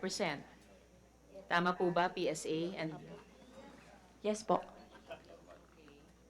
so, just based on these absolute numbers, kahit nasa back of our minds yung sinasabi nga ni Chair, yung extraordinary circumstances last year. Pero bate lang dito sa absolute numbers na nung 2018, mga 23 pesos, ngayong 2019, mga 17 pesos. Based lang sa absolute numbers na yun, magkano yung pagkakalugi ng mga maliliit na magpapalay. Di naman lugi yun eh, 12 pesos ang puhunan eh. Talaga naman pinagbibili nila yan ng 17, 5 piso ang tubo nila. Kaya lang, na kartel tayo noong 2018, kaya nagkaganito to, kaya nga galit na galit si Presidente dyan, talagang kinartel na tayo noong 2018. So ngayon, pinababa nila, kaya ngayon, 17 na naman. Talagang ang production cost is 12, ang selling cost is 17. Yun talaga eh. Ever since. Itong 2018 is erratic to. We should not base on this kasi grabe to. Oh, grabe itong 2018.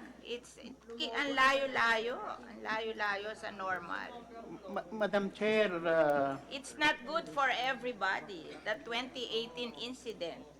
It's not good for everybody. Pangit sa consumer, pangit Madam Chair. sa farmer, kasi yung farmer, consumer din yan. Oh. Pangit sa lahat, kasi...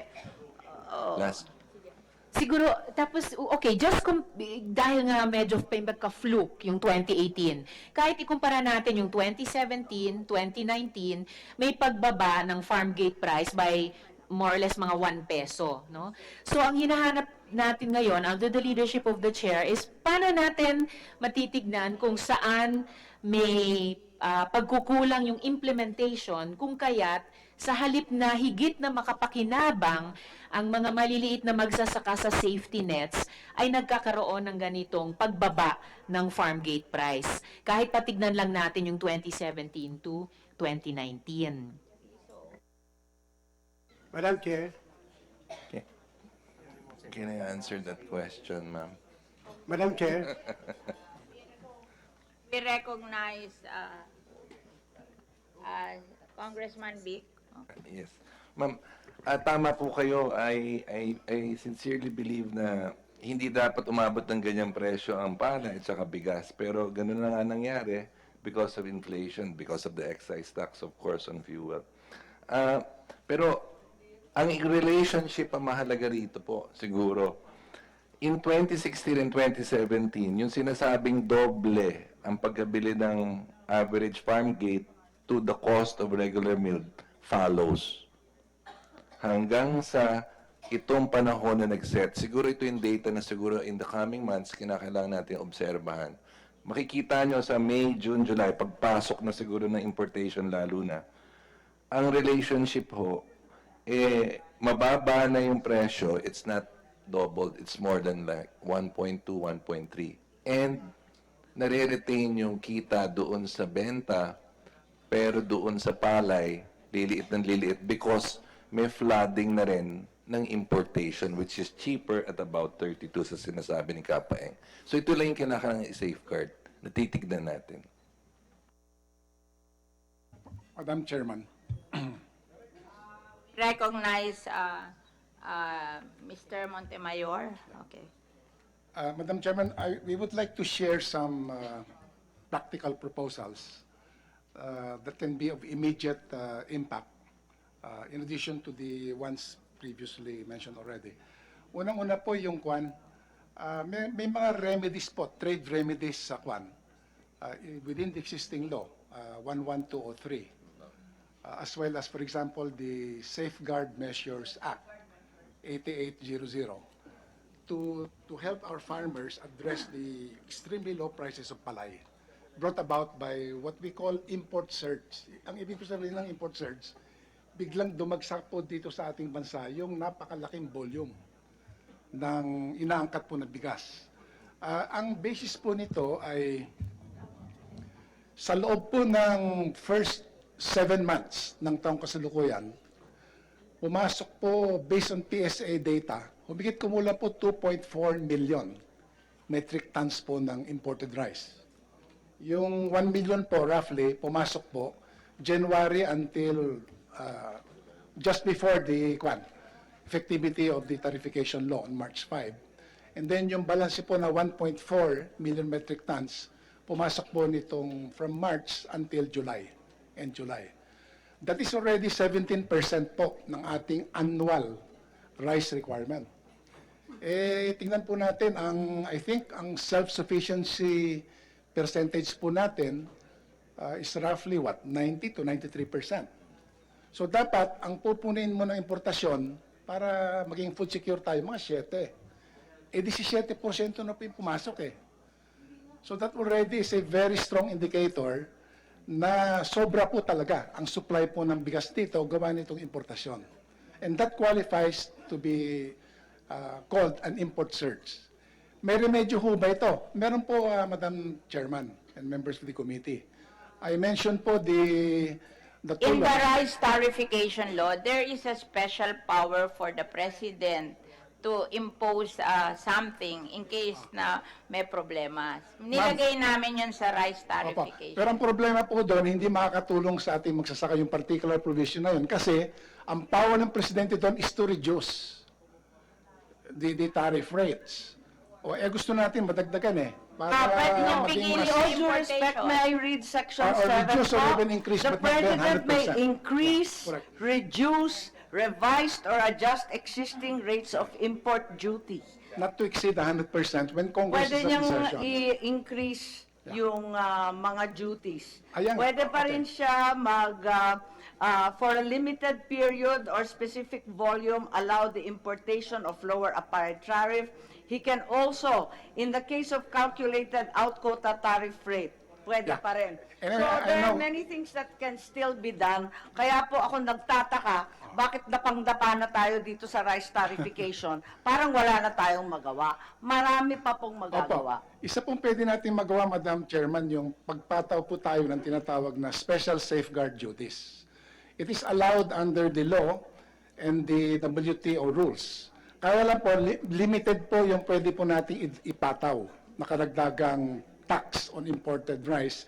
Sa aming computation po, it's about, the most you can add is about 11.7% on top of the 35 for the tariff rates for imports coming from ASEAN countries. So 47% roughly.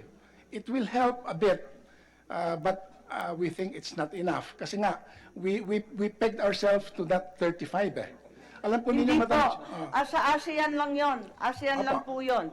Non-ASEAN po, pwedeng idagdag hanggang 40 to 50 yung out quota. Opo. Ayos lang yon. ASEAN lang po yung 35. But ma'am, most May of- leeway po. Yeah, practically all of our rice importations are coming from ASEAN, principally Vietnam and then Thailand. So for practical purposes, really, it's a 35% that is really what is to be looked at. In fact, Madam Chair, I remember during the debates as to whether or not the Philippines should join the WTO, 1994, 1995, malaking po ito contention. Ano po ba dapat yung maximum tariff, yung tinatawag na out-quota tariffs? Kasi po, pagka tinanggal mo yung QRs, papalitan mo ng katumbas na proteksyon sa magsasaka in the form of tariff, we were arguing at that time, it should be, 150% or more. Opo. Japan did that. I think it's probably 500%, if I'm not mistaken. Yes, Japan is now up to 800%, Korea is up to 500 po. Ganun po talagang protection binibigyan nila sa kanilang magsasaka. Unfortunately, ang negotiating panel po natin, nag-agree po doon sa 100% maximum na Hindi pwede po. pong babaan. Hindi po. I think, syempre si Manong Leone, classmate ko po 100 years ago sa Kongreso. At yung sa WTO, kaya nga ako nagtataka kung bakit akala natin, dahil sa rice tariffication, wala na tayong magagawa para sa magsasaka. Marami pa pong magagawa. Unang-una nga, yung out quota ng non-ASEAN. Pwedeng dagdagan yan 40 to 50, walang problema po. Tapos yung gobyerno mismo pwede mag-import. So, eto nga, there are many, many other things we can do. Nabanggit na po ni Secretary yung loan, 25,000 each, zero interest, 3 years to pay. Up to 15. 15 sa amin, nag-25 kasi nagkalamidad dahil may calamity component sa Nueva Segovia. Pero 15 to 25, ilang billion din yon, kaya malaking bagay. Ikalawa, may sinasabi at pangako rito, testigo po kayong lahat, na 17 pesos per kilo, kahit wala ng benefit sa NFA, bibili ang NFA. Marami po tayong magagawa. Ikatlo, sabi po nga ni Chairwoman, talaga namang competition is the dynamic, is the driver of business. So kung hindi bibili ang NFA, sabihin natin sa DA, bumili naman kayo, may QRF din kayo, may calamity funds din kayo. Ano ba namang gamitin yan? Dahil yung buffer stock na 30 days, kalokohan naman po yun. 90 days ang karapat-dapat. Bibili rin kami mga LGU. Huwag naman sa presyong ayaw magbenta na 37 pesos. Makisama naman. Isasuggest ko rin po at sana makinig si Secretary Rolly dyan sa DSWD, malaki-laki ang rice subsidy sa 4-piece. 28 billion po yan. Yung rice subsidy na yan, imbes na ibigay ng cash, ano ba naman, ibili na yan sa mga farmer.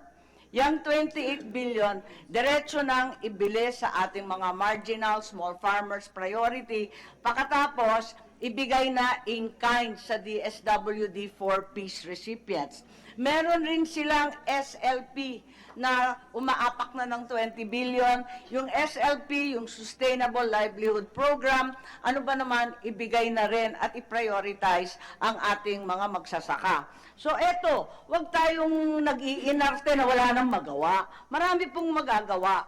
Unang-una nga, eto nga, yung special safeguard mechanism na sinasabi ni Manong Leone at ni Secretary Mariano na ini-invoke natin sa Section 7.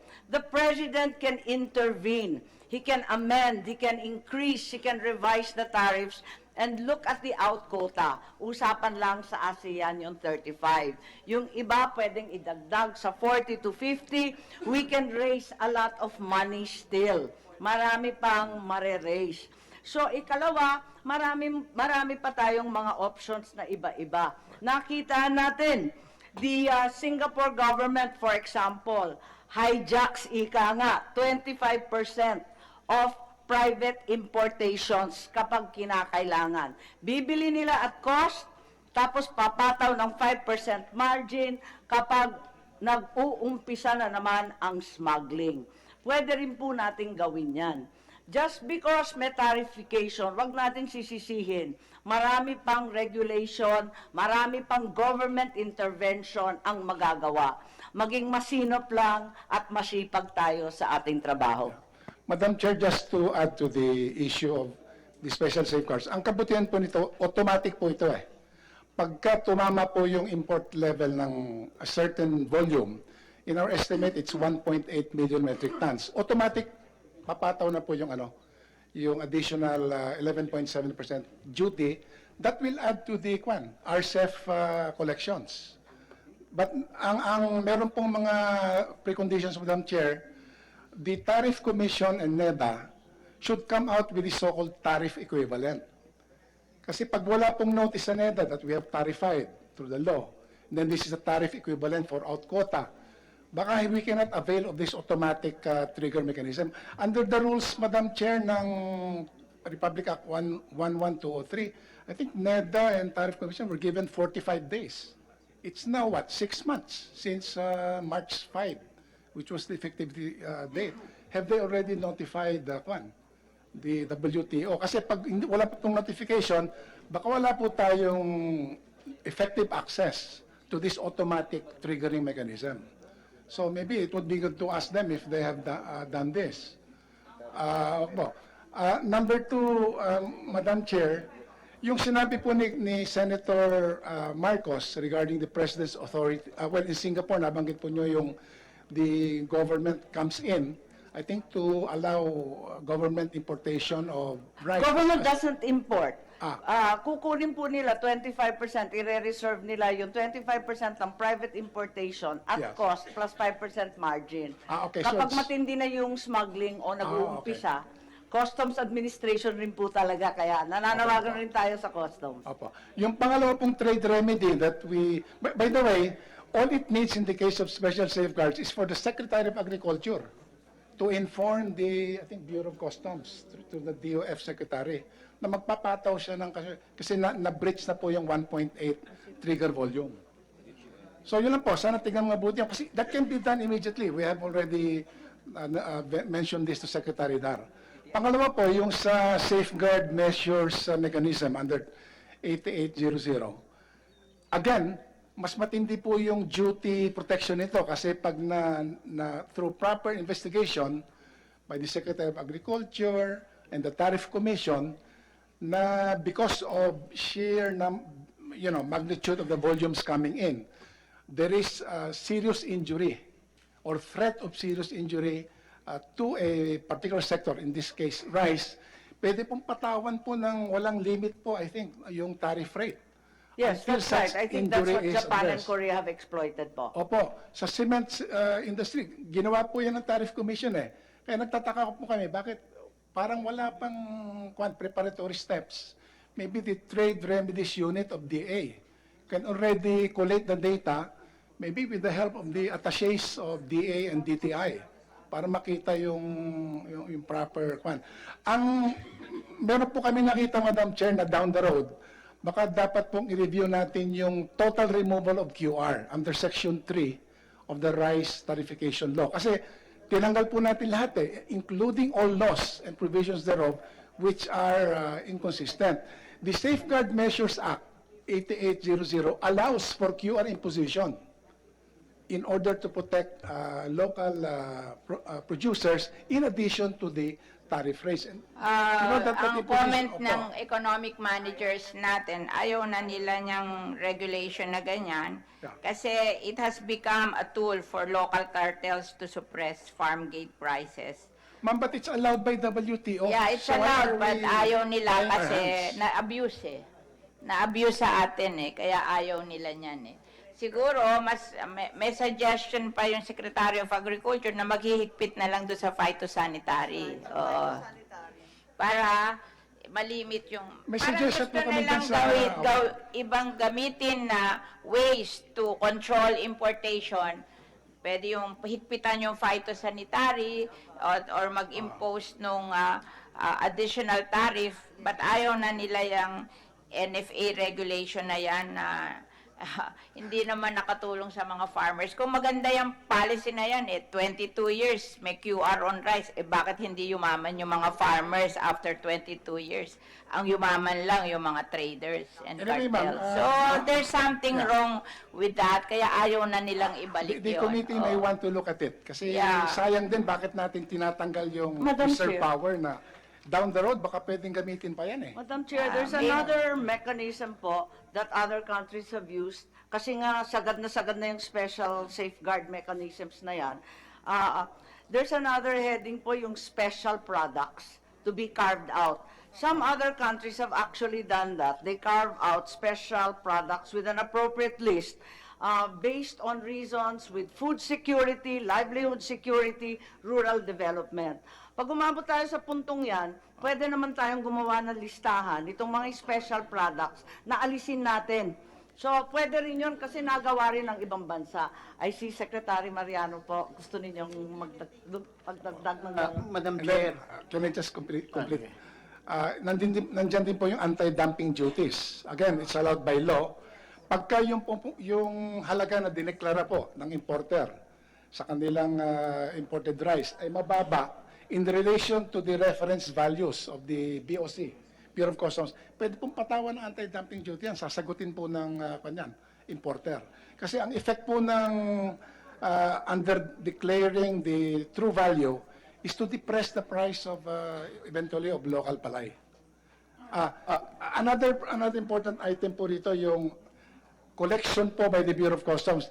We think there is a serious undervaluation of the importations. Ito po mga data namin based on BOC website at saka yung Philippine Statistics Authority figures. We think the customs could have collected something like 1.6 billion pesos more.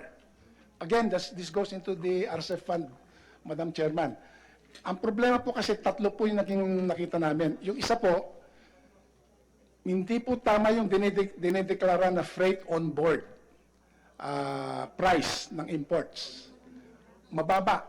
So, i-compare natin sa reference values po ng Bureau of Why Customs. we are Mag-comment lang po yung kasi they have to implement the national single window system para ma-solve na to. Nandiyan pa po, kailan ba mai-implement Ma'am, yung can I just Bureau of complete it so they can Customs? maybe answer all in one? Pwede mag-comment yung Bureau of Customs when they are going to implement the national single window system. Good afternoon, Madam Chairman. Well, actually, before that, Madam Chairman, we just would like to report that our collection, for rice, for Want the implementation of the national single window system. Yung timeline nyo lang noon kasi yung pag-suppress ng smuggling hindi naman tayo naging successful miski kailan dyan Pero yung national single window system, i-computerize lahat. So wala nang discretion anybody. Basta lalabas sa computer kung ano babayaran nila. Ang tagal-tagal na ipinangako niyang implementation niyan. Bakit? Gusto lang namin malaman, kailan nyo ba ipapangako yung implementation ng National Single Window System? the National Single Window Program, Madam Chairman, is now is being led by the Department of Finance under the ThreadNet system in coordination with the ICT. So as of now, they are ginagawan pa po ng mga finishing touches, Madam Chairman. Yung Nyo po, nung ako chairman ng Agriculture, noong 2015, yung ang head ng Bureau of Customs si Sevilla, and we were talking, ang pangako niya po sa akin, bago siya umalis by 2016, i-implement yung National Single Window System. And then, after 3 days, tinanggal siya ni President Pinoy. Oo. Pero yun ang pangako niya sa akin kasi sabi ko, ikaw naman ano ba legacy mo sa Bureau of Customs? Kasi ikaw naman professional, mayaman ka naman, hindi mo kailangan, wala ka nang kailangan sa buhay mo. Ano ba ibibigay mo? Sabi niya yung National Single Window System. And that was late 2015. 4 years hence. Yes po, Madam Chairman. Wala pa rin. Well, May actually, finishing touches pa rin. Sana magpangako kayo kung kailan nyo i-implement. Kasi yung sumunod sa kanya, pinara. Pinara yung National Single Window System. Kasi na-TRO po yung program. Kaya nga, bakit pinara? Sino nagpapara? Sa court po, Madam. Anyway, Madam, Madam Chairman would like to report that from March up to July. Hindi na kami interesado sa mga report nyo. Gusto namin yung National Single Window System. We will. Pero may follow-up ako, Madam Chair, sa reports. Bigyan mo kami ng timeline sa National Single Window System. Well, it's the Department of Finance that can. Nandito Department of Finance. Ayan, ASEC Emilia Cruz. Para kayong DBM at DA, turuan ng turuan. Kayo naman, dalawa, turuan din ng turuan. Sino katuraan na NFA? Madam Chair, Yeah. Ano comment sa National Single Window System? Thank you, Madam Chair. Yung sa National Single, that's something technical kasi. Kasi yung sa DOF, lead sila, parang dinidevelop yung platform where not only BOC but lahat na agencies can connect. So both sides, may responsibility na May DA din dun Kasi yung lahat napapasok na DA at saka DTI. But wala ba kayong balak implement yon? Actually, may mga practice. Ibig mo sabihin, may plano kayong gano'n, wala kayong, ako, pag gumawa ko ng plano, may timeline. This is the deadline. We have to meet the deadline. What is the deadline? Alam ko, some agencies may nakakonect sa BOC. If Yes, I confirm that, Madam Chairman. There are some agencies. Hindi, wala kayong deadline. Mas mabuti pa si Sevilla nun. Sabi niya, bago ako umalis ng 2016, padaandarin ko yung National Single Window System. It's so unfortunate na tinanggal siya bago niya ma-implement yun. Siguro kaya siya tinanggal para hindi ma-implement. Well, actually, Madam Chair, as of now, connected na po yung BPI, Bureau of Land Industry, Fisheries O At ano saka fisheries estimate mo? Ilang taon? Hindi, connected na po sila as of now sa O ano customs. gagawin natin? Meron na pong connection. Oh. So may single window na po with those Oh. agencies. O ano mangyayari sa atin kung connected sila, kung hindi naman ginagamit? Ginagamit po namin yan ngayon, Hindi, wala kayong deadline talaga kung kailan nyo i-implement. Ini-implement na po yan with certain Partial. agencies. Yes, Partial. Madam Chairman. Yes. Ma'am, Sige, ang last point Follow-up ko, questions Madam po Chair. sa BOC. Nagsisimula na kayong mag-report kanina. Magkano na po ba talaga yung tariff collections ngayon, as of ngayong August 2019? Tapos, magkano yung projected tariff collections by December, end of this year? At magkano ang projections para sa 2020? Okay, for the rice tariffication po, from March, from the start ng effectivity ng law up to July, nakakolekt po kami ng 7.425 billion. Lumaki, sabi nyo nun, up to July 6.5, ngayon 7 point... Hindi po, up to June po yun last month. 6.5, 7.4. 5.9, that was 5.9. So 7.5 billion. Yes, so as of So, now, it's July. 7.5. That's 6 months, di ba? 5 months po.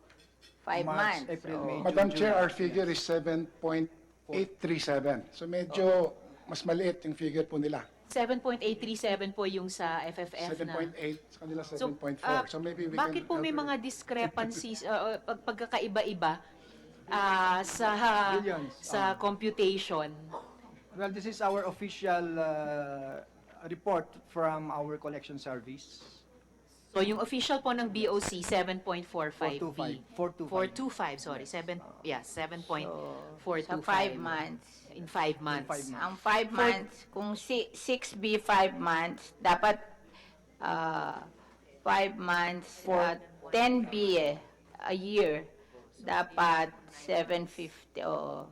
So, ito 5 months lang. Ano Yes. ba yung 10 divided by 12? Is ano? 8 times 960. 800. Oh, ito 5 months is 7. So sobra ka na ng Sobra na 7.4 minus 4.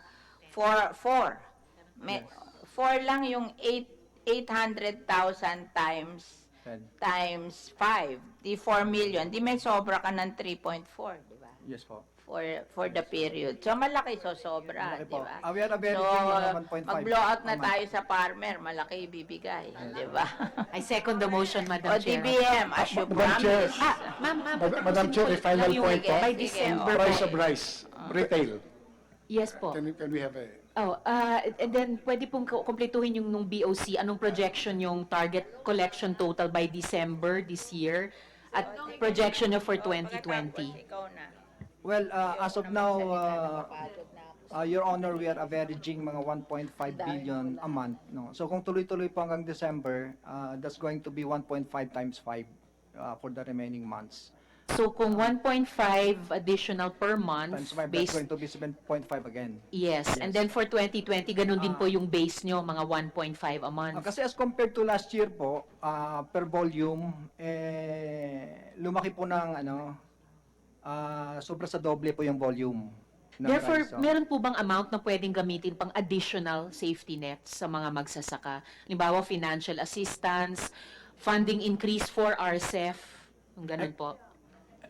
Opo, kami po ay taga-collect po lamang. And then, kung sumobra po sa 10 billion, as of now, magiging mga 14 to 15 billion po yung ma-collect namin for the year. Sasobra po kami ng 5 billion doon. Tapos, Madam Chair, on the final one, I think this is very important po, on the consumer side.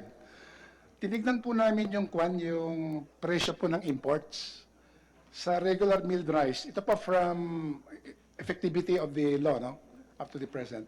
Ang average po ng RMR is 20.61 per kilo. Yung pagpasok po rito. Opo, 20 Talaga pesos. naman yun ang landed cost Opo. eh. Pero before. ang retail price po ng bigas, pag binibili po ng consumer, 38.72. Kaya Ang laki po ng margin, 18 pesos per kilo. It's 188%. very similar po yung percentage po sa well-milled Kaya nga rice. po tayo nagaganito na para Apo. maiwasan na yung ganyan eh. Mukhang malaki po yung profit margin po ng, we have to investigate, Madam Chairman.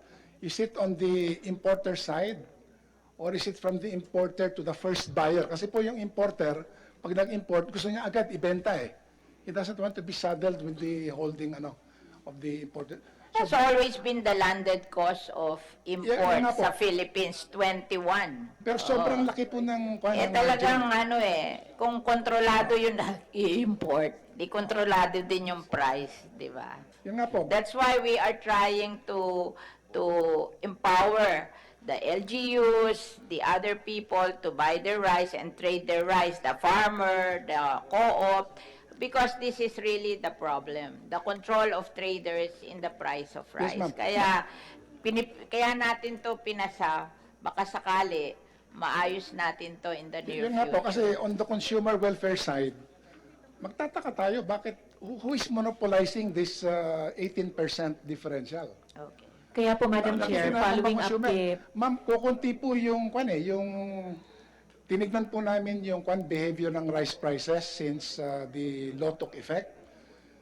Kasi you said inflation has dropped because of the lower But the price. inflation has dropped. Tingnan po Mas namin grabe parang- kasi noon, 45, 55, 65, at least ngayon 38. Pero sa tingin po Noon namin, walang below 40. But, Nung ma'am, 2018. in our analysis, insignificant po yung contribution ng ng law so far.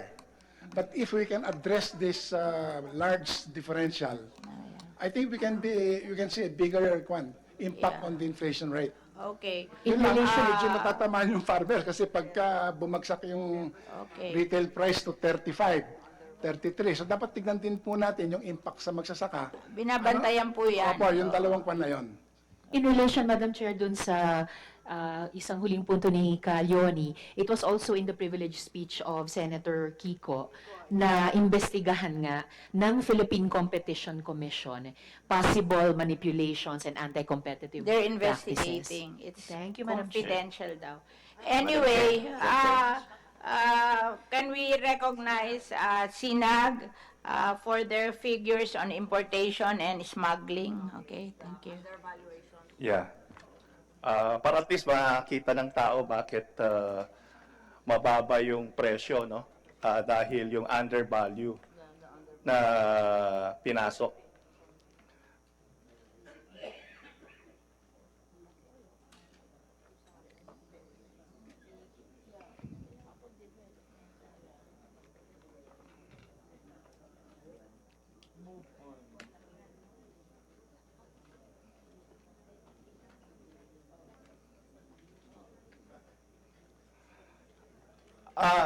Ang problema kasi natin ngayon is kaya mababa yung presyo, yung distribution mababa dahil maraming undervalue. No? Unahin natin yung yung sa MAB, no? Yung dati sa MAB tayo, kung titingnan natin, yung importation, maski yung MAB natin is 350,000 allowable lang, pero ang pinapasok natin yung actual 2,206 is 1.6 million metric tons. So, 2007, 1.8 million metric tons. 2008, 2.3. Maski yung MAB, mababa.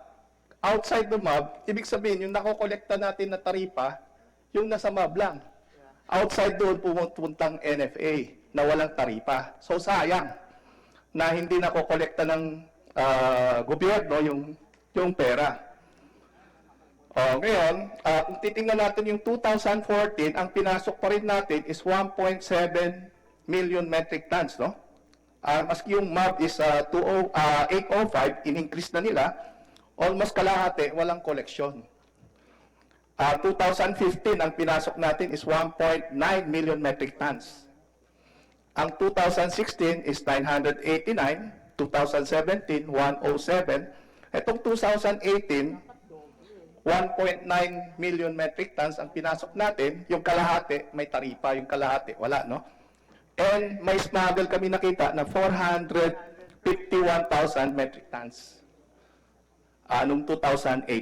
2019, ang pinasok na natin, January to July, is 2.25 million metric tons. Next slide. Next. Yung next. Ito, kung titingnan natin, no, yung January to December, ang pinasok natin is 1.9 million metric tons. Yung January, February, nagmadali ang NFA, no, na nagpasok.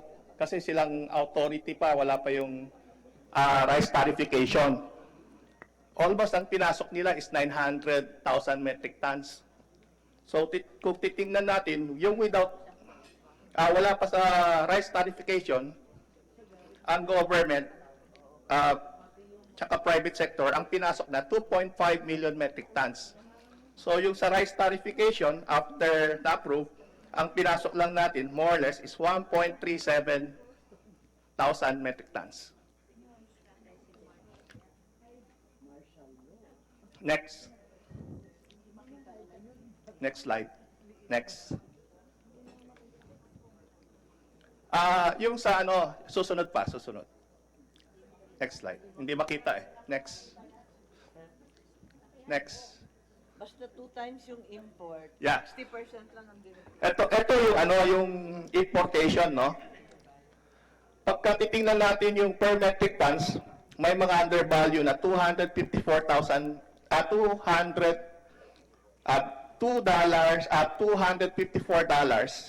per metric tons. Pero yung actual importation dapat is $300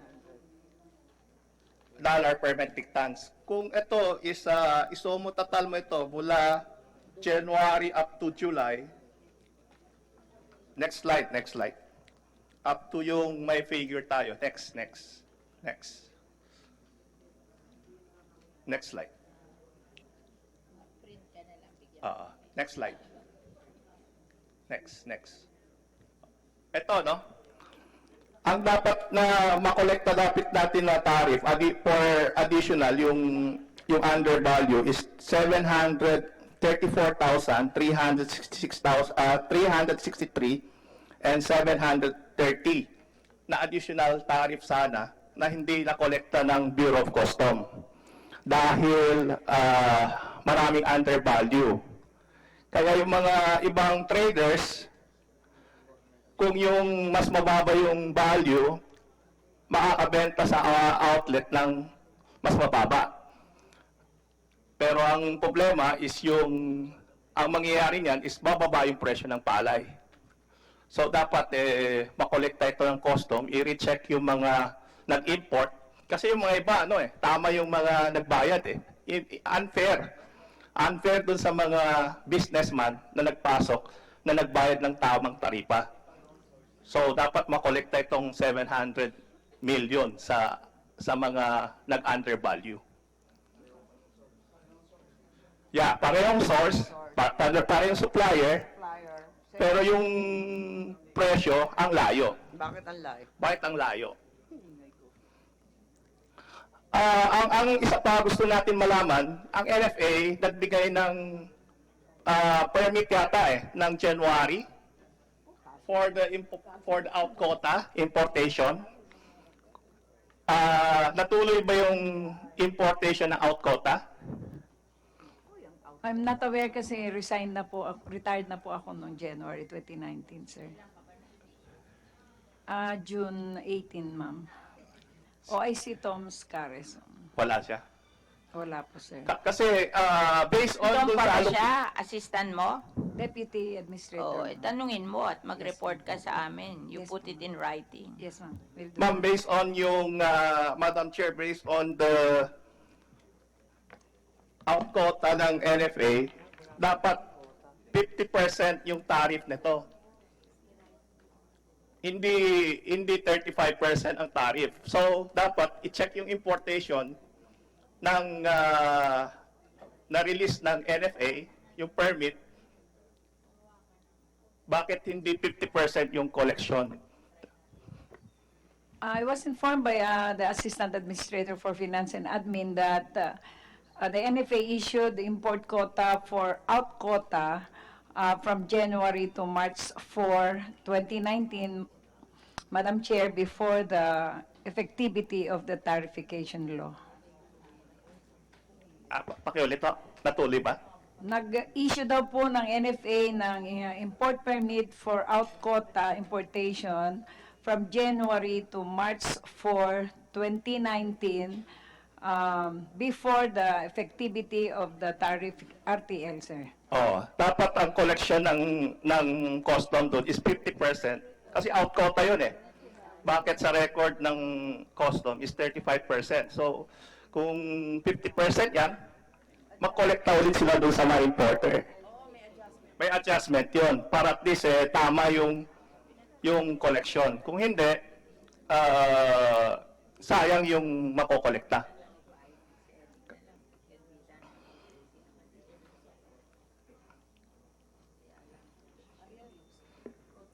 Madam Chair. We will hear from the BOC. Yes, Madam Chair. We would like to thank Mr. So for that information, Madam Chair.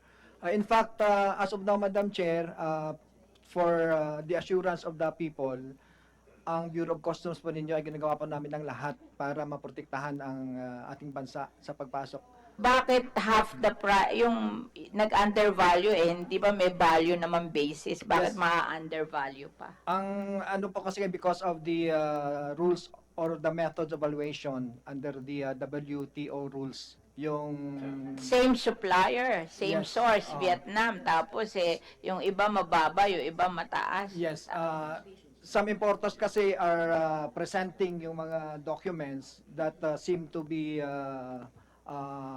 authentic. Kaya gusto nating Yes. ma-implement yung Yes. national single window system para yes, wala Madam Chair. nang ganyan. Yung basta Yes. pumasok sa computer, pare-pareho, tama yung ganun. Kasi pag maraming may discretion na papayagan nilang ibaba, ganyan nga mangyayari, di ba? Anyway, Madam Chair, doon sa sinabi ni Mr. So, what we are doing now is we subject those entries to post audit, and we are doing it. Ano already. paggagawa sa post-audit kung nakalabas na yung bigas? Pwede pa pong singilin po yung importer, Madam Chair.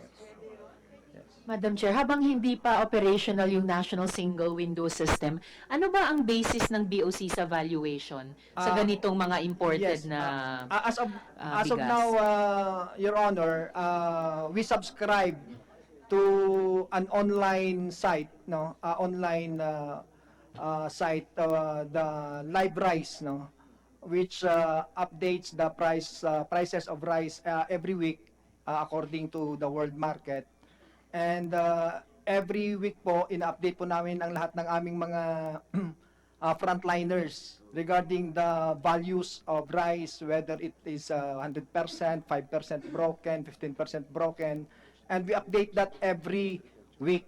And we strictly instruct our frontliners, our examiners, appraisers, collectors to adhere and to follow the value reference being published.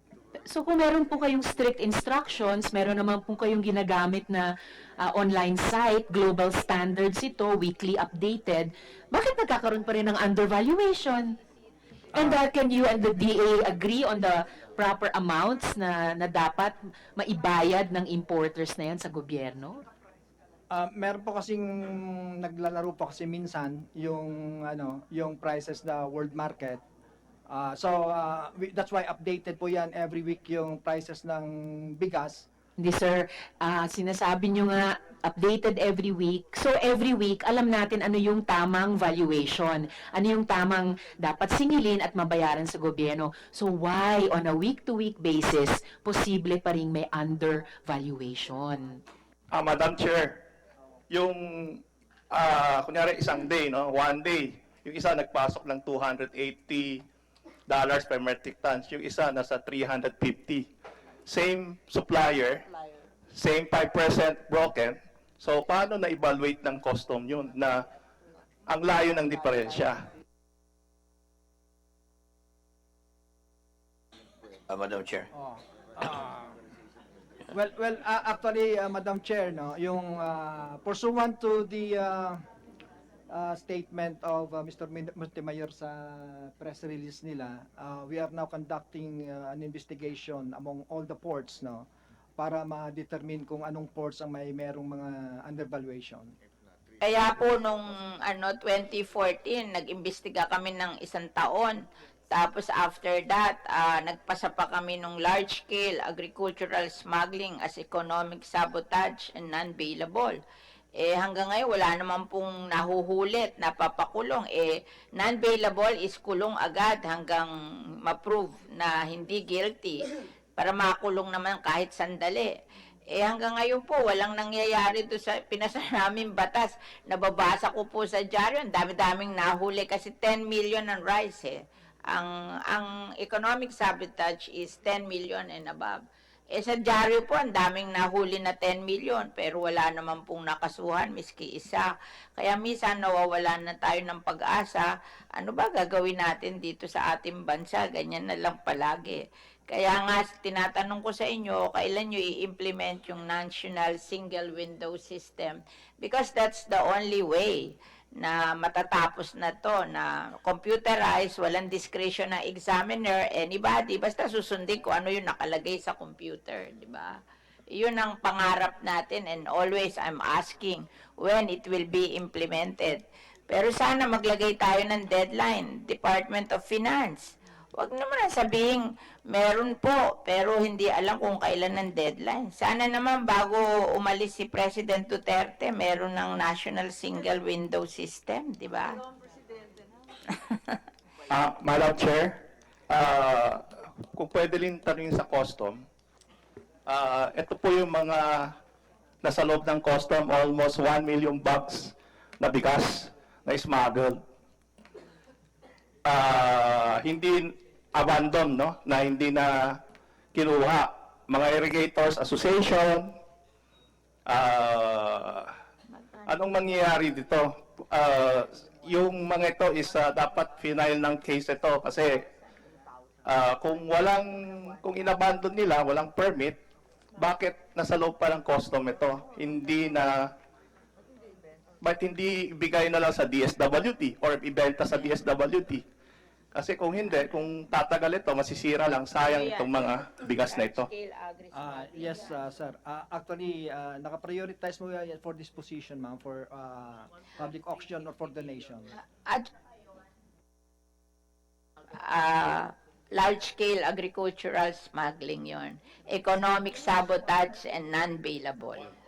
Yes, madam. Kasi 10 million lang ang 10 million pesos lang ang ang 10 million pesos and above threshold. Kaya yung nandun sa inyo, sino ba nagpasok nun? Dapat ikulong na natin yun. Di ba? Ba't walang kaso? I think merong kaso sa aming Legal Service Division. Bakit walang di ba? Sino ba may problema kayo o DOJ? Actually, we have filed cases with the DOJ already, Madam Chair. Madam Chair, can I speak on smuggling? Yeah.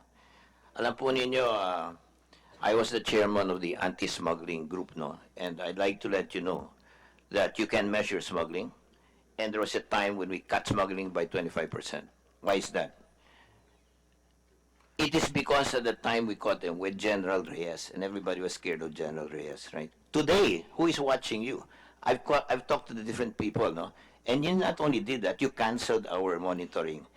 Mr. So, he knows that. I was the one who brought Mr. So and taught him about the IFM. He's now better than me. It's daldal and daldal. Daldal and daldal. Nothing's happening. So, Madam Chair, I'll tell you this. I'll just give you a short, brief soundbite. I speak now as the Vice President of the UNCTAD Asia. And I'd like to tell you two things. We are very angry. I'm with Allianz Agricole. Galit na galit kami sa nangyari sa gobyerno natin. We are therefore asking Senator Villar, in her capacity as chair, and the #1 senator of the Philippines elected, to formulate now this group that they used to do, it's like a technical working group, and settle this, because alam po ninyo, she's asked you for a deadline. You may not give a deadline, nothing will happen. If she comes in, like General Reyes did come in with his charisma, and she with her leadership, and we say all these things, I'll just say two things. Number one, lahat ng narinig ko dito, tama lahat ba't ngayon lang lumalabas, di ba? Mabagal masyado. And I have two proofs of mabagal. And I'd like the Senate to please tell the government to hurry up. The farmers are angry. Noong 1992, nangako kayo that with liberalization it would be good. It became worse. It's happening again now. Nagbigay ka ng 10 billion ngayon, huli na. It's too little, too late, but it can still be done. Two things. Number one, I would like to state, well, I accuse, hindi na I accuse, no? But I would like to state, two things came up today. Number one, why is NEDA, okay, 4 months and 8 days late? Why? They don't care for farmers. Alam po niyo, I was under Secretary of Agriculture and Industry. Ang hindi mayayaman, they take care of them. Cement safeguards, I did that. They did it. Agriculture, they're not doing it, right? Okay, why is DA? Alam po niyo, you are 10 days late. You are 10 days late. Because in the law of 8800, nakalagay doon, the moment you hit the trigger volume, you can move. Okay? That was really 15 days ago. And even if we did not complain, and Madam Chair, I'd like to let you know, I have an official letter as a private sector allowed by your law to complain, and as the Undersecretary of Agriculture, Undersecretary of DTI, experience in WTO, and Secretary of Ramos for flagship projects, I'd like to let you know that the governance is very, very bad. The farmers are... Number three, I'd like to say that PSA, your numbers, you're talking... Senator Hontiveros, I address this to you. You're counting PSA. I did my own research. Do you know the DA numbers are saying that that's wrong? Do you know that? So I told DA, call PSA, find out their methodology. Tignan mo kung tama ang pagkukuha ng data kasi garbage on po, garbage out. Puntahan nyo kasi marunong ako statistics. Tuturuan ko kayo kung tama. Hindi nagtatanong. I would like to say, PSA numbers are wrong, okay? Let's make a bet. What are the correct numbers, sir? At least for I will give you the 2017, numbers of 2018, agriculture. I 2019. have pictures and all that. And you can tell them, no? Okay? Their numbers were correct. Ang kanila 17. Sasabihin ko po sa inyo, ha? Kung totoong 17, walang problema magsasaka. Anong angal dito? 17 man narinig mo? Hindi. Narinig mo? 12, 10, 8. Totoo yun. At may mga pictures ako. Kaya ano ba yung methodology ng PSA? Hindi kayo tatanong. Kaya bilang voter who voted for Senator Marcos, who voted for Senator Villar, we believe the governance You is didn't vote for me. we want, kasi tapos ka na. Tapos ka na. I voted for you. Tapos ka na. No, Senator Villar, we want you as the oversight function to see all this gulo going on and really take action, no? Because there are two concrete points, no? I would like you to demand that NEDA, which is 4 months and 8 days late, to do their job. I'd like to request DA, whom I love Secretary Dar, but there are some people there whom I like and some I do not like at all, who are guilty of smuggling also. I'd like to move on this. You know, this is very easy. I know to do this. I was at WTO. I do all those things, and I see what's happening. Ang DTI po, sa totoo lamang, happy ako doon. Yung safeguard cement, ang bilis. Ako gumawa nun eh. Ako gumawa nun. Yung agriculture, ginagawa ko rin, walang nangyayari. Walang sagot. I can really bring them to... I'm just saying this. We love Secretary Dar. We love some people in the DA. We do not like some people in the DA because they're conniving. They're conniving. NFA, they're conniving. Customs, they're smuggling. Alam po niya, Customs, galit na galit ako, wala na kay Faldon, right? Faldon put me against Lacson, right? He refused to give data. This information, I congratulate Mr. So. Baka wala mangyari dito. So using oversight function, Senator Villar, you put this on record, call it, and let's have recording. I, as a taxpayer and a voter for you, and for Hontiveros before, and for Marcos, I would like to know yung sinabi dito, yung kay Governor Marcos, napakagaling. Gagawin ba nyo? Hindi. Ang problema ng kami magsasaka, I did for Allianz Agricultura, if we hear this talk, the senators are brilliant, the government doesn't do anything. So I want the oversight function to force the government to do it. So put it on record. Number one, I would like NEDA to cough up. They're late. You know they're being late has made us suffer. Number two, I'd like DA to move. They can do. Okay? They don't even need me to write. But I did. Wala pa nangyari. And number three, this customs gulo. I know that. I was the main person, so if Faldon got me to fight Senator Lacson. You remember that? I was the main person who was able to do this only with transparency because Reyes was looking at them. The moment he left, whether it's Purisima or anyone there, they let customs run. They must someone. So Senator Villar, I'd like to request that. Thank you. Madam Chair, excuse. We're supposed Madam Chair. to... Yes? Yes? Madam Chair, thank you for giving the opportunity. Good afternoon po. Ay, ano ka na sa customs, ano? Aside, siguro ang tignan nila, aside from the value of the goods that's being brought in, ang tignan nila is also the quality po.